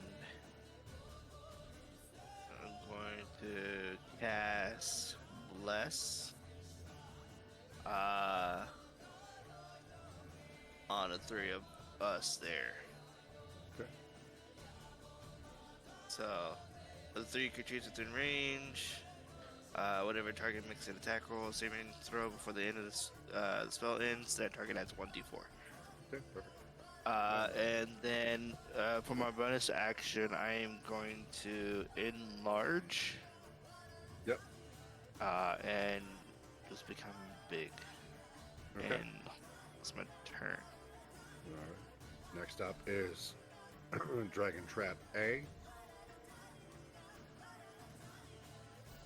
It is going to shamble forward, and it is going to make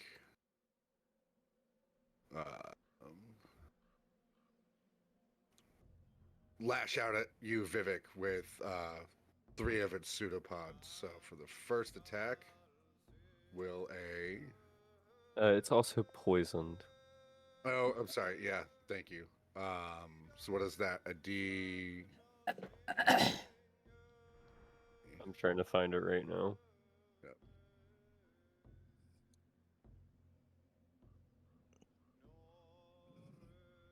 Looks like 1d4 damage one time.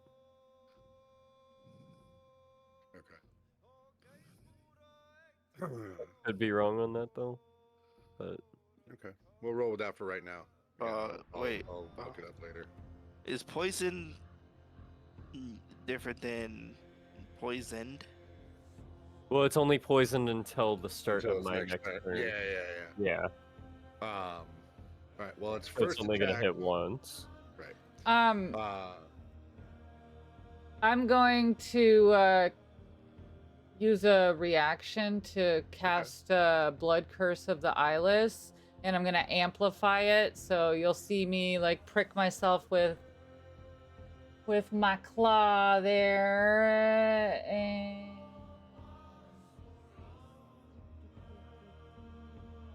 I think 4. And then that's the damage I'm taking to amplify it. And then yeah, my reaction will be a 1d6 to subtract from all its attack rolls. Okay. All right. So it misses with the first attack. The second attack against you, Vivhik, will also miss. And the third attack will also miss. Next I'm is going to, be because D. it came into my reach, Yep. I'm going to take that opportunity to attack. Okay. Yep. Is Use my it your reaction to pole attack arm it. feat? Yep. Yep. Go ahead and make an attack roll.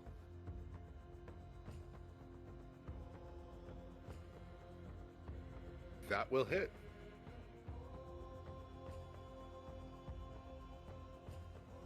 Yeah. Those Ooh, 1 and the 15. 2 on that turns into 3s Because I can't roll less than 1. That damage is not affected by that. That's a separate issue. Separate thing. Yeah, Cool. yeah, because that's not your. We'll talk about it later, but yeah, That's fine. No, if it doesn't, it doesn't. Extra damage rolls are not affected by that. Okay. But yeah, you slash at it and carve a large chunk of plant matter off of it. Dragon Trap B is going to come over and it is going to make 3 attacks against you, Bigley. Shouldn't it be against its B brother? has command. I commanded it to attack its brother. You did. And its first attack against Bigley is going to miss. Its second attack against Bigley will miss. What in the actual hell is going on with my rolls? And the third attack will also miss. Is it attacking its brother? No, It's you. attacking Bigley. I commanded it to attack its brother. You didn't use You command, did, right? but Oh. that doesn't. Not everything is affected by command, though. Oh, okay, that too. Even though he failed the wisdom saving throw? Even though he failed. Correct. C is going to shuffle forward and once again against Vivhik, it is going to make 3 attack rolls. Will a 21 hit? Yeah. I am going to activate shield. Okay. And that gives you +2 to your AC, 5. +5 to your AC. Whoa. So what is okay. your AC? It'll be 23 until the start of my next turn.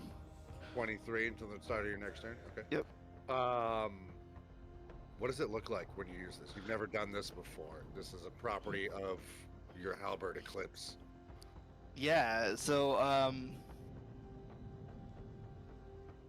I think what would happen is I will try to block it, and the whip, the vine whip, when it comes, like I'll block part of it, but it kind of comes around and tries to hit me in the back, and you'll see like this white radiant, like half orb kind of shield pop up and just block it magically.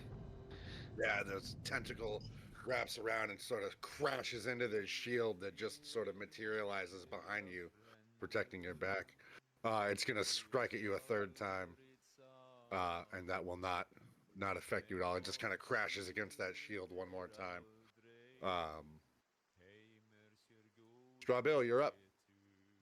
I will go ahead and cast Bane on the 3 plants. Okay. Bang.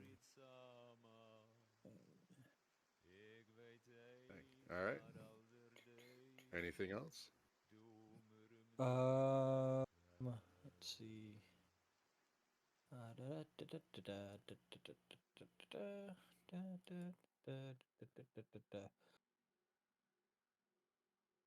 I am going to. I'm going to attempt to hide as a bonus action. Okay. I don't know if I can do that again. Like, yeah, I'll just. You're gonna move over there and try and hide. Yeah. Yeah, I'd say you're successfully able to hide over there. Okay. And then I will ready an action. Okay. Because I'm gonna I'm gonna take steady aim the next time my next turn. So you're preparing to fire a shot. You're taking aim for that Yes. on your next attack. Okay. So your next attack roll, unless something changes for you between now and then, will be with advantage. Lady Rosalyn, you're up. I'm going to strike with my claws at Trap C. Okay. Perfect.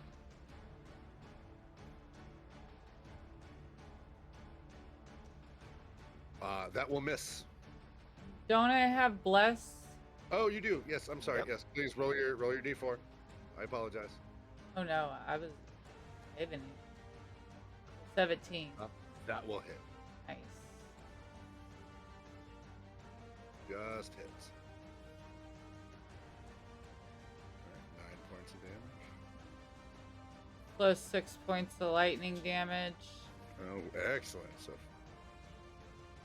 15 points of damage. Then I'm gonna do my bonus action as my other claw. Yep. Oh, there we go. 14 to hit. Go ahead and roll your bless.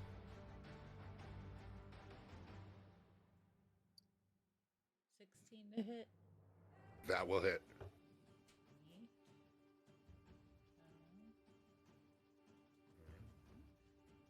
And lightning damage. Okay. Yeah, again, you're same like the last one. You're just run up and you're just carving bits and pieces out of it. We're gonna do that all over again. Right? Is that it for your turn? No, I gotta do it you're all doing over one more again. I time. get a Your turn. second action and Yep. bonus action. Bonus action. Yep, there you go. Okay. Go ahead and roll your bless. That does. So that one, that'll miss. Yep, that'll Okay, miss. and then I'll do my bonus action. That one That'll hit. hits. Yep. Boop.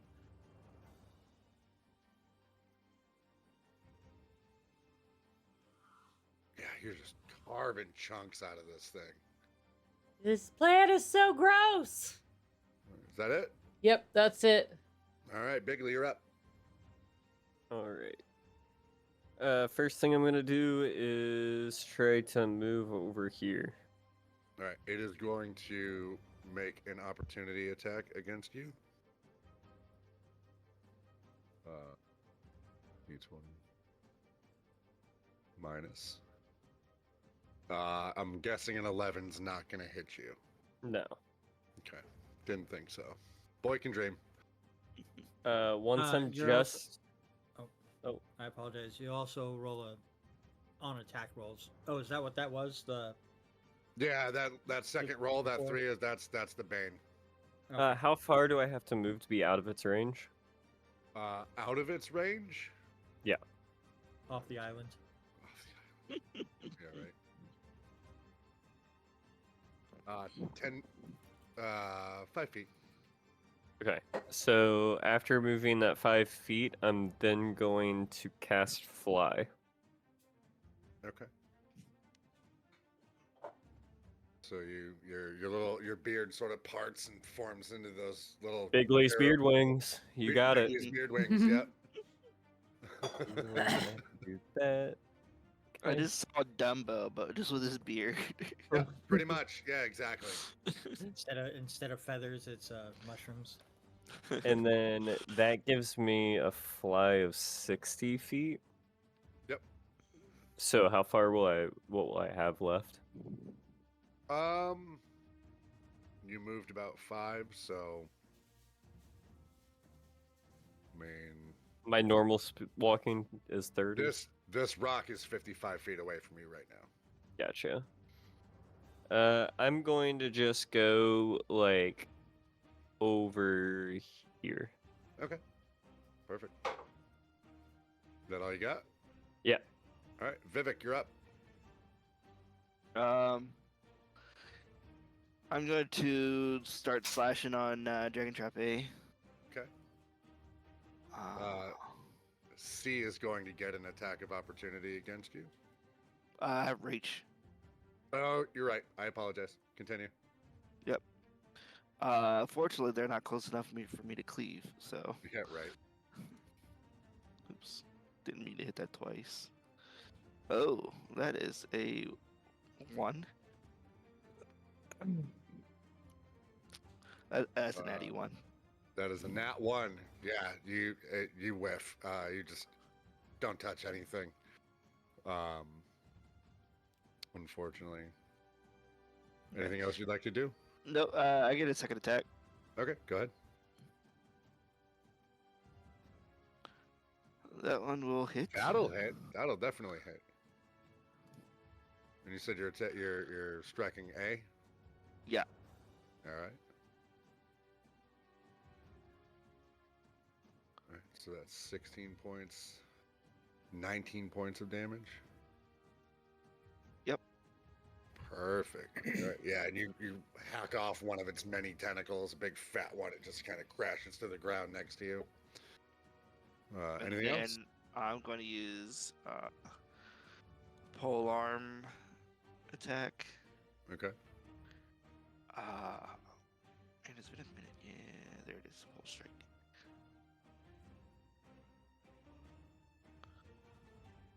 That'll hit. Okay. I believe this isn't without. It's no, that was clean. Yeah, this is right. 8 damage. All right. Yeah, and you bash the butt end of your halberd into it. Yep, and that's it. All right. Next up is going to be A. It is going to adjust its position over here a little bit, and then it is going to take 3 attacks against you. So for the first attack, it'll miss. Second attack, it'll miss. What is going on with these rolls? Plants Third can't attack. touch us. Well, plants can't touch you guys at all. Dragon Trap B is going to start Oh, shambling that was. I forward. was like, why did it move? I see why. Okay. But that's as far as it can go. It can't really do anything else on its turn. Dragon Trap C is going to adjust its position a little bit, and it is going to make 3 attacks against you, Lady Rosalyn. So for the Bring first one, it. it'll miss. Second one, it'll miss. This is insanity. And it'll miss all 3 of its attacks. What in the actual... What That was is the 19? What was the 19? insanity. Oh, I mean, what's they were her? not bad rolls. No, they're she not had- bad rolls, but when I'm in my tiger form, my AC is 19. Right, and Wow. it got a -2 to its Oh, right. Okay. Yeah. Yeah, Yeah. that That's what. Bane. Okay. Oh, because of and- Bane. Yeah, Bane. Well, I would love to say Bane is the only thing screwing me up, but look at all those 2s and 3s. Right. In any I case, just re-looked at it. It is a 20-foot radius. Wait, what? It is a 20-foot radius on that. Okay. Whoa. Yeah. Okay. That's a lot bigger than we Yeah. thought then. Straw Bill, you're up. All right, so I'm going to take aim and which one? A looks pretty messed up. A That's A one. is by far A and C are Man. relatively close in terms of how much damage they've taken, but A is a little bit worse for wear. Yeah. All right, hold on. Let me just make sure. Okay. Well, then I'm going to shoot at B. Okay. And that'll be with advantage. Yes, it will. Don't forget your bless. And you are blessed. Yep. So blesses 24.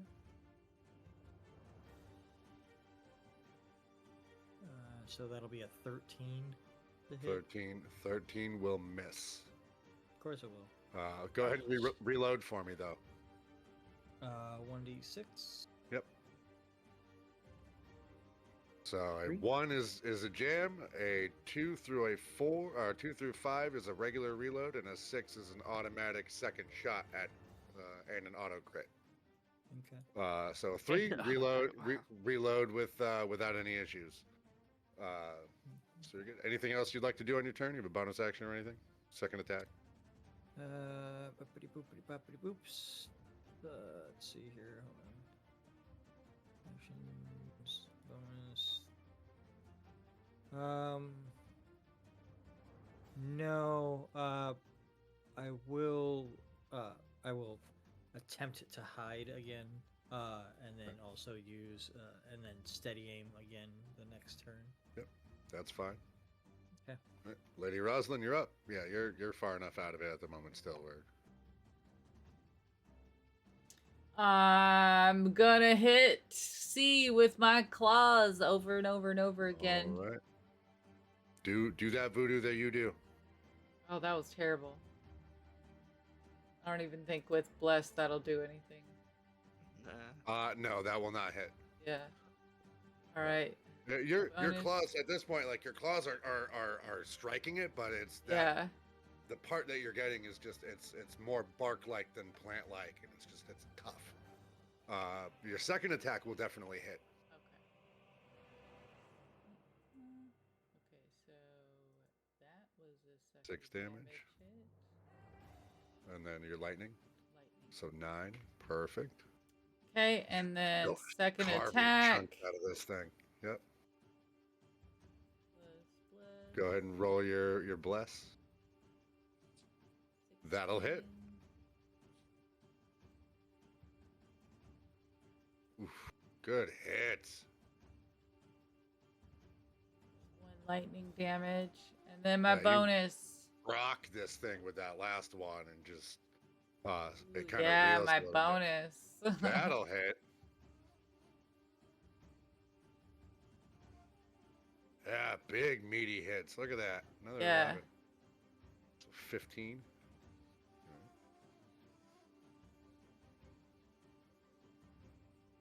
Awesome. All right, Bigley, you're up. All right. I am gonna cast Fireball. Oh jeez. Where are you? Can you show me where Yeah, you're pointing? yeah. Oh, I there got you go. You're you. doing an overlay for me. Perfect. Right like that. All right. And so you need dexterity saving throws. DC, what was it? 14. +1 now, so 15. So Plus 15. they have They're like banned. some Yeah, they're banned. in does yeah, sorry. Yeah, he fails. Oh my god, -3. He fails. If it's lower than 15, I'm not gonna roll Bane. Just so Yeah, makes we're sense. all on the same page there, All right. because there's no point. So they all fail. So that's gonna be max damage from you. Here we one. go. 1. So that is Do you get whole lot. oh nice, yeah, no, never mind. Nice.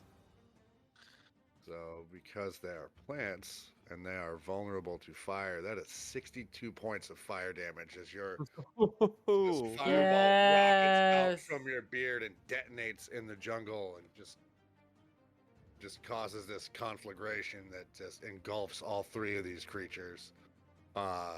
C is looking real rough. A is not far behind either. Vivhik. Oh, before and then a bonus apologize. action. Yep, go ahead. I'm going to. Where is it?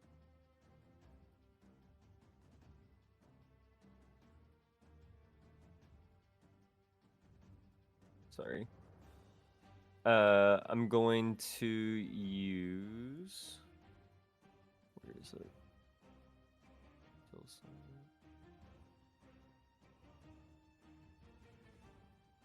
I'm going to use 5 sorcery points to create a level 3 spell slot. Okay. Very good. All right. Anything else? That's it for me. How does that look like when you're manipulating your sorcery points to refresh yourself like that? Something that nobody ever does in any of these RPGs is describe that. I would like Bigley to describe that. What does that process look like? Like how do you use your sorcery points in that way? So because I just did that fireball, you're gonna see kind of big, like his beard is gonna stay like almost on fire there Sure. longer this time, and you're gonna see like almost not like a ghost image, but like an after image of that fireball come back and into his beard, and it's like him reabsorbing that magic. That's hot shit. I like that. Nice. All right, Vivhik, you are up. All right. You said C was looking pretty bad. A and C are looking real rough. All right, we're gonna concentrate on. We'll do A's. Okay. I gotta see. Yeah. 21 to hit. Yep, that'll hit. And this is against A. Yes.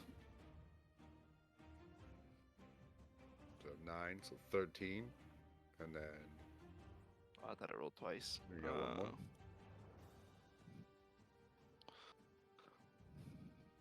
14. What did I roll the 9 on? Or sorry. What did I roll on the 9? The 9 was. It was with- 3 plus with- 6. Okay, I was just making sure. Yeah. And then yeah, you I'm gonna carve swing a again. huge chunk out of this thing. Go ahead. That should hit. That'll hit. Yep. That's 9. All right. Yeah. You know your first attack slices into it, carves a big gouge into it, and then your second attack comes from the other direction, like you're chopping a tree down, and just hacks this thing in half. It is no more. Damn. And then I'm going to go ahead and pole arm hit the last one. Which one? C? Sorry. C. Yeah. C. Okay. Go ahead. 16 to hit. That'll hit. 7 damage. Same thing. You whip around. You know, you hack through the first one, and then you spin your halberd around, and your body twisting around, and you bring the end of that halberd, the butt of that halberd, into this creature, and just it folds over on your weapon and just kind of collapses to the ground. It's heavy. It almost pulls the halberd out of your hand. But next up is going to be this plant, and it is going to shamble forward, and it is going to make 3 attacks against you, Vivhik. Okay. So 14's not going to hit, right? Nope. Okay.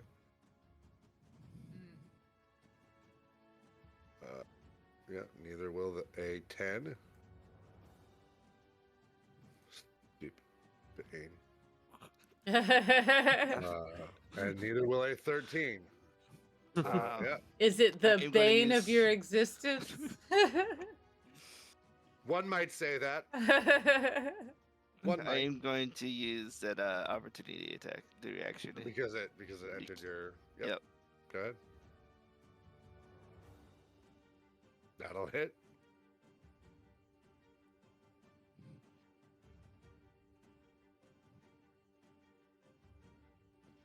So that's 11 damage. 11 damage. Well, actually, I rolled a 1 on the dice, so that's a 3, so it should be. But that's the extra damage. Remember, that doesn't apply. No, I rolled a 1 on the actual eclipse. 1 plus 6 equals I 7. That see. should be So that's gonna be plus yeah, 2, so it'd be what? 9 plus 4 is 13 damage. 9 was still 13. Okay, that's fine. Cool. Yeah. I apologize. All right. Okay. Anything else? That's it. Strawbill, you're up.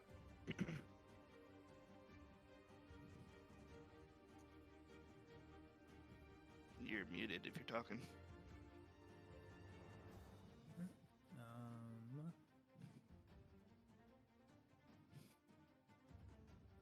Plus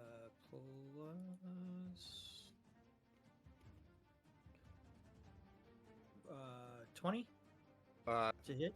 Dirty 20. You still have advantage. That will Oh. absolutely hit. If you want to go for the crit option and see if you roll a nat 20, be my guest. Did not roll a nat 20. Did not roll a nat 20. Okay, but yeah, your first attack will hit. Okay. So I'm going to that'll add sneak attack damage as well. Yep, because you are hidden. Mm-hmm. Yep, So okay, so how many was it again? 8d10.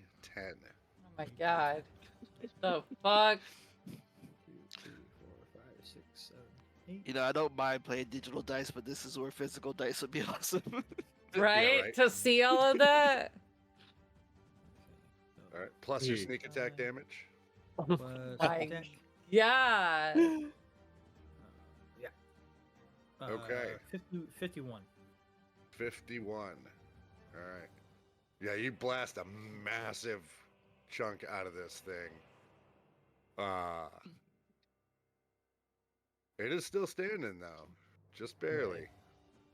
And then I'll roll reload. Yep, roll your reload. God, I hope you roll a 6. I would love to. That Okay. would be All so right, yeah, dope. you reload as normal. Okay. All right. Lady Rosalyn, you are up. As he shot and it goes right by me, I'm gonna be turn around and be like, "Careful Yeah, where you point that you- thing." You feel like you tall. feel the air of this as this thing whistles by you. It almost blows your eardrums out. Oh my god. Just the sheer amount of air that this cannonball is displacing as it travels through the air. My cat ears don't like it. No. I'm like, wow. Okay, I mean- so yeah, I'm just gonna maul the crap out of this guy like the right. last. I'm Go gonna. ahead. That'll hit. You're still blessed. So Are you that'll in hit. the range to do that? Yeah, well, she's. I'm. It's Oh, me. okay, she did I gotta move her Sorry. character because she can't. He's my I'm a I see, I see. passenger princess all the time. I was gonna yell to surround him, like kind of like remember what I taught you about battle, like our tactics or whatever, and try to get on the other side. Okay, Lady- yeah. Lady Rosalyn, Yeah, move Finish- me finish- around. finish him. Oh. Okay. I'm gonna jump up from the ground on top of its head and wrap my cat body around it and rip its head off.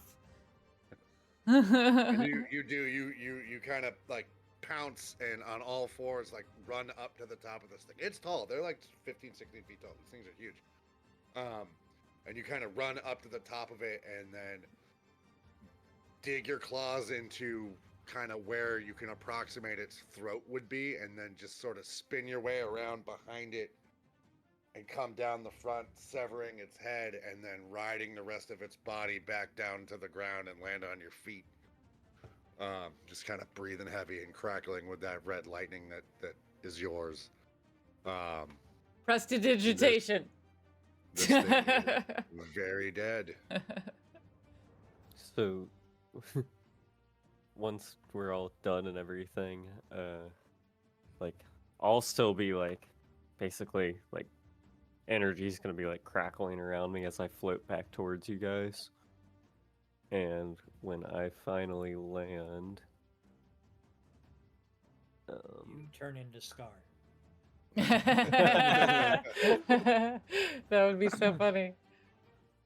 I'm oh, so good. curious what each of creatures these have are. disadvantage on saving throws until the next spell I cast in the next minute that involves a saving throw. Oh god, So that doesn't have we're to like apply far to away anything from because you. we're not in combat. Oh god. Good. Not in combat.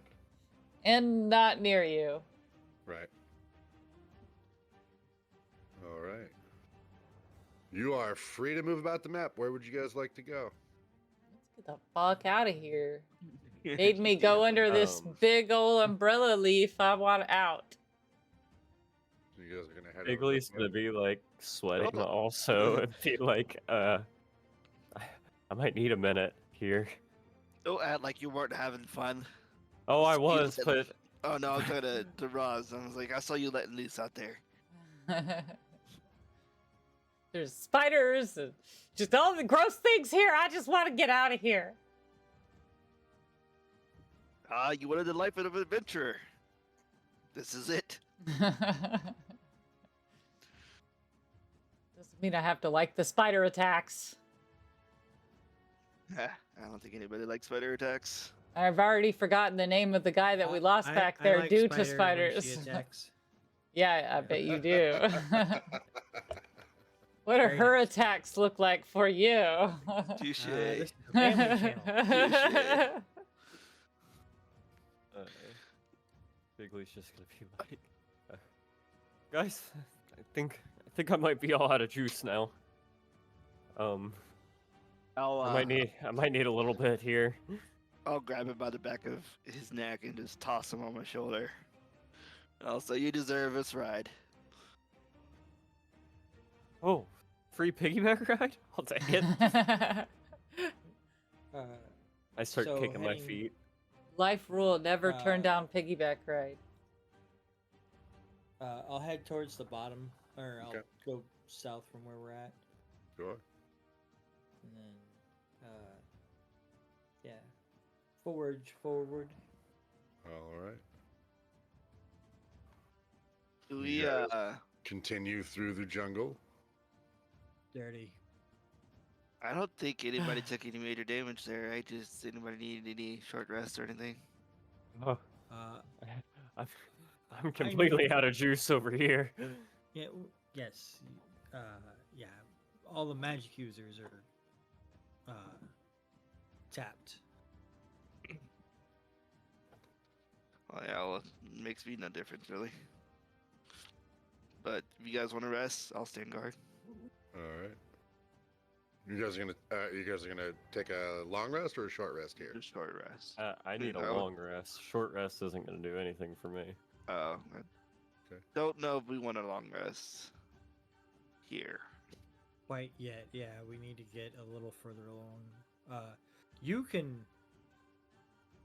We can, like. We can.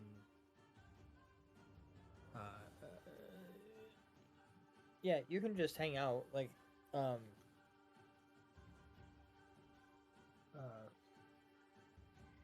yeah, because we have to keep moving. Let's short rest. I can get 3 sorcery points back. Because I'm out of, like, sorcery points. I have 1 Right. level 3, yeah. 1 level 2. Let me get some sorcery points back with a short rest, and then I can change a level 1 spell into another sorcery point, and I might be able to make something work. Yeah, go ahead and we'll do that. Time to eat some snacks and Gonna eat a wash some mushroom. goo off of us. So you guys I'll are eat a gonna- you guys mushroom. gonna take a short rest here. Yeah. Yeah. Yeah. Yeah. Do we want to get over to this island? Yeah, it might be easier to see. Or do things we coming want at to us. stay under tree cover? Well,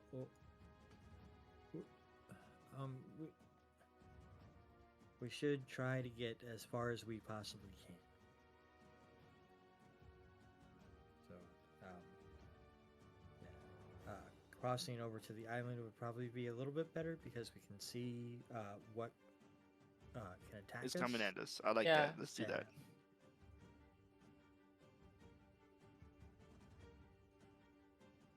Okay, so we'll start going across. All right. Go ahead and each of you make me an athletics or acrobatics check as you go to cross. So what I'm going to do is give me 1 second here. Are you gonna Yeah, climb up or whatever? it is? yeah. I'm going to hold somebody to probably Rosalyn. I'm gonna give her an end of a rope, and I'm gonna grab the other end, and I'm gonna jaunt to the other side, so that they have something to hold on to. Mm. So you're gonna all right. Ignore those 2 rolls, Bigley and Lady Rosalyn. So you're gonna use your Storm Giant's jaunt Yes. to circumvent the river and go to the island. Yes. Okay. Describe your jaunt for me one more time. Yeah. You'll see me, and I'll kind of glow a little a white glow, and then you'll see it kind of like dissipate a little bit. You'll see like a little bit of an after image that kind of fades out, and I will just be like another version of me will be on the other side where I jaunted to. All right. Go ahead and move your token. So you have a length of rope that you're holding to Yeah. help them. Yeah. You land on the other side, and when you land on the other side, go ahead and make me a perception check real quick. Yeah. Covered in spiders. 21. So when you land on this island, you feel the ground beneath you feels very soft in places, and you notice a couple of old, sort of collapsed in on themselves dirt mounds, like holes in the ground. And moments after your feet touch this island, you feel a rumble in the ground. Okay. I'm gonna be like, And to your left and to your right, two forms burst through the earth in a cloud of dust and debris. And do I have it in here? Hold on. Oh no.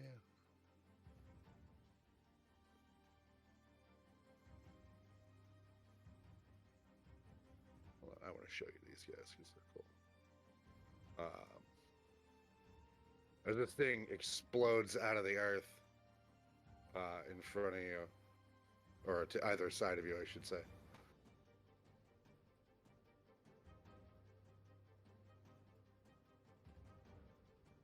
cool. Is this quadrupedal reptilian sort of creature, and from both of them, there's this faint black mist sort of oozing out of its mouth and pooling up on the ground, and wherever that mist touches, immediately decays and rots into this sort of black, sludgy ooze. Gotcha.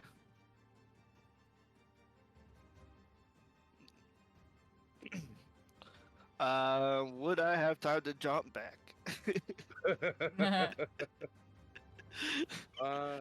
Yeah, I'll say you can jaunt back, but first I want you to make me a dexterity saving throw. Okay. One of them sort of, it's like, and like rocking back a little bit, and then it opens its mouth wider than you could possibly have thought possible, and this just, it vomits this thick cloud of that same mist in your direction. I need you to make me yeah, you made a dexterity Roll saving 10. throw. Yep. Roll the 10. Yep. You are going to take 43 points of necrotic damage Holy fuck. as this cloud of vapor washes over you. Okay, well, that'll kill me. I will say, as you're doing your jaunt, like, this washes over you as you make that. So you're going to land back over here. What's your health? 42. 42. So you're not dead, but when you reappear on this side, you reappear and immediately collapse to the ground, unconscious. Gotcha. And that is where we are going to take our break for the evening. Oh my god, we gotta wait till next week? Holy shit! Vivhik! That's crazy. You should have gone over there.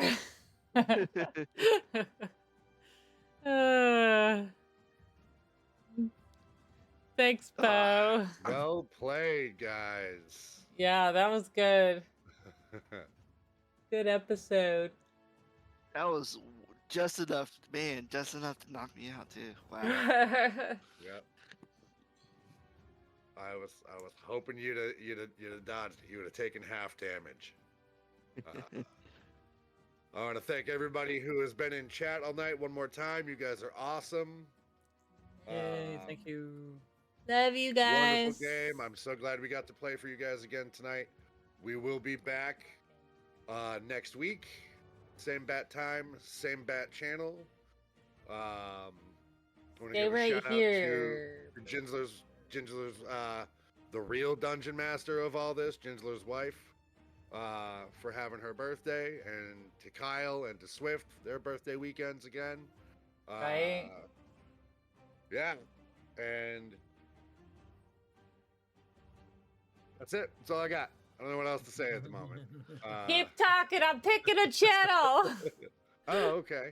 Well, if you guys want to come, and if you're in the chat right now, and you're watching this on YouTube, and later on, or listening to us on Spotify later on, and you want to get, be a part of the fun, get a shout out, or potentially, I'm gonna start picking random people in chat and naming NPCs off them during our game. Ooh. So, you want that to be you?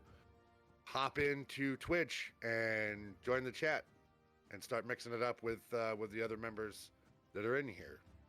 Join us Right. on Also, Discord, all that fun Yeah. stuff, I and was gonna yeah, say, yeah, all of the socials. yep. All right. What? I can't remember what creature I'm thinking of whenever he opens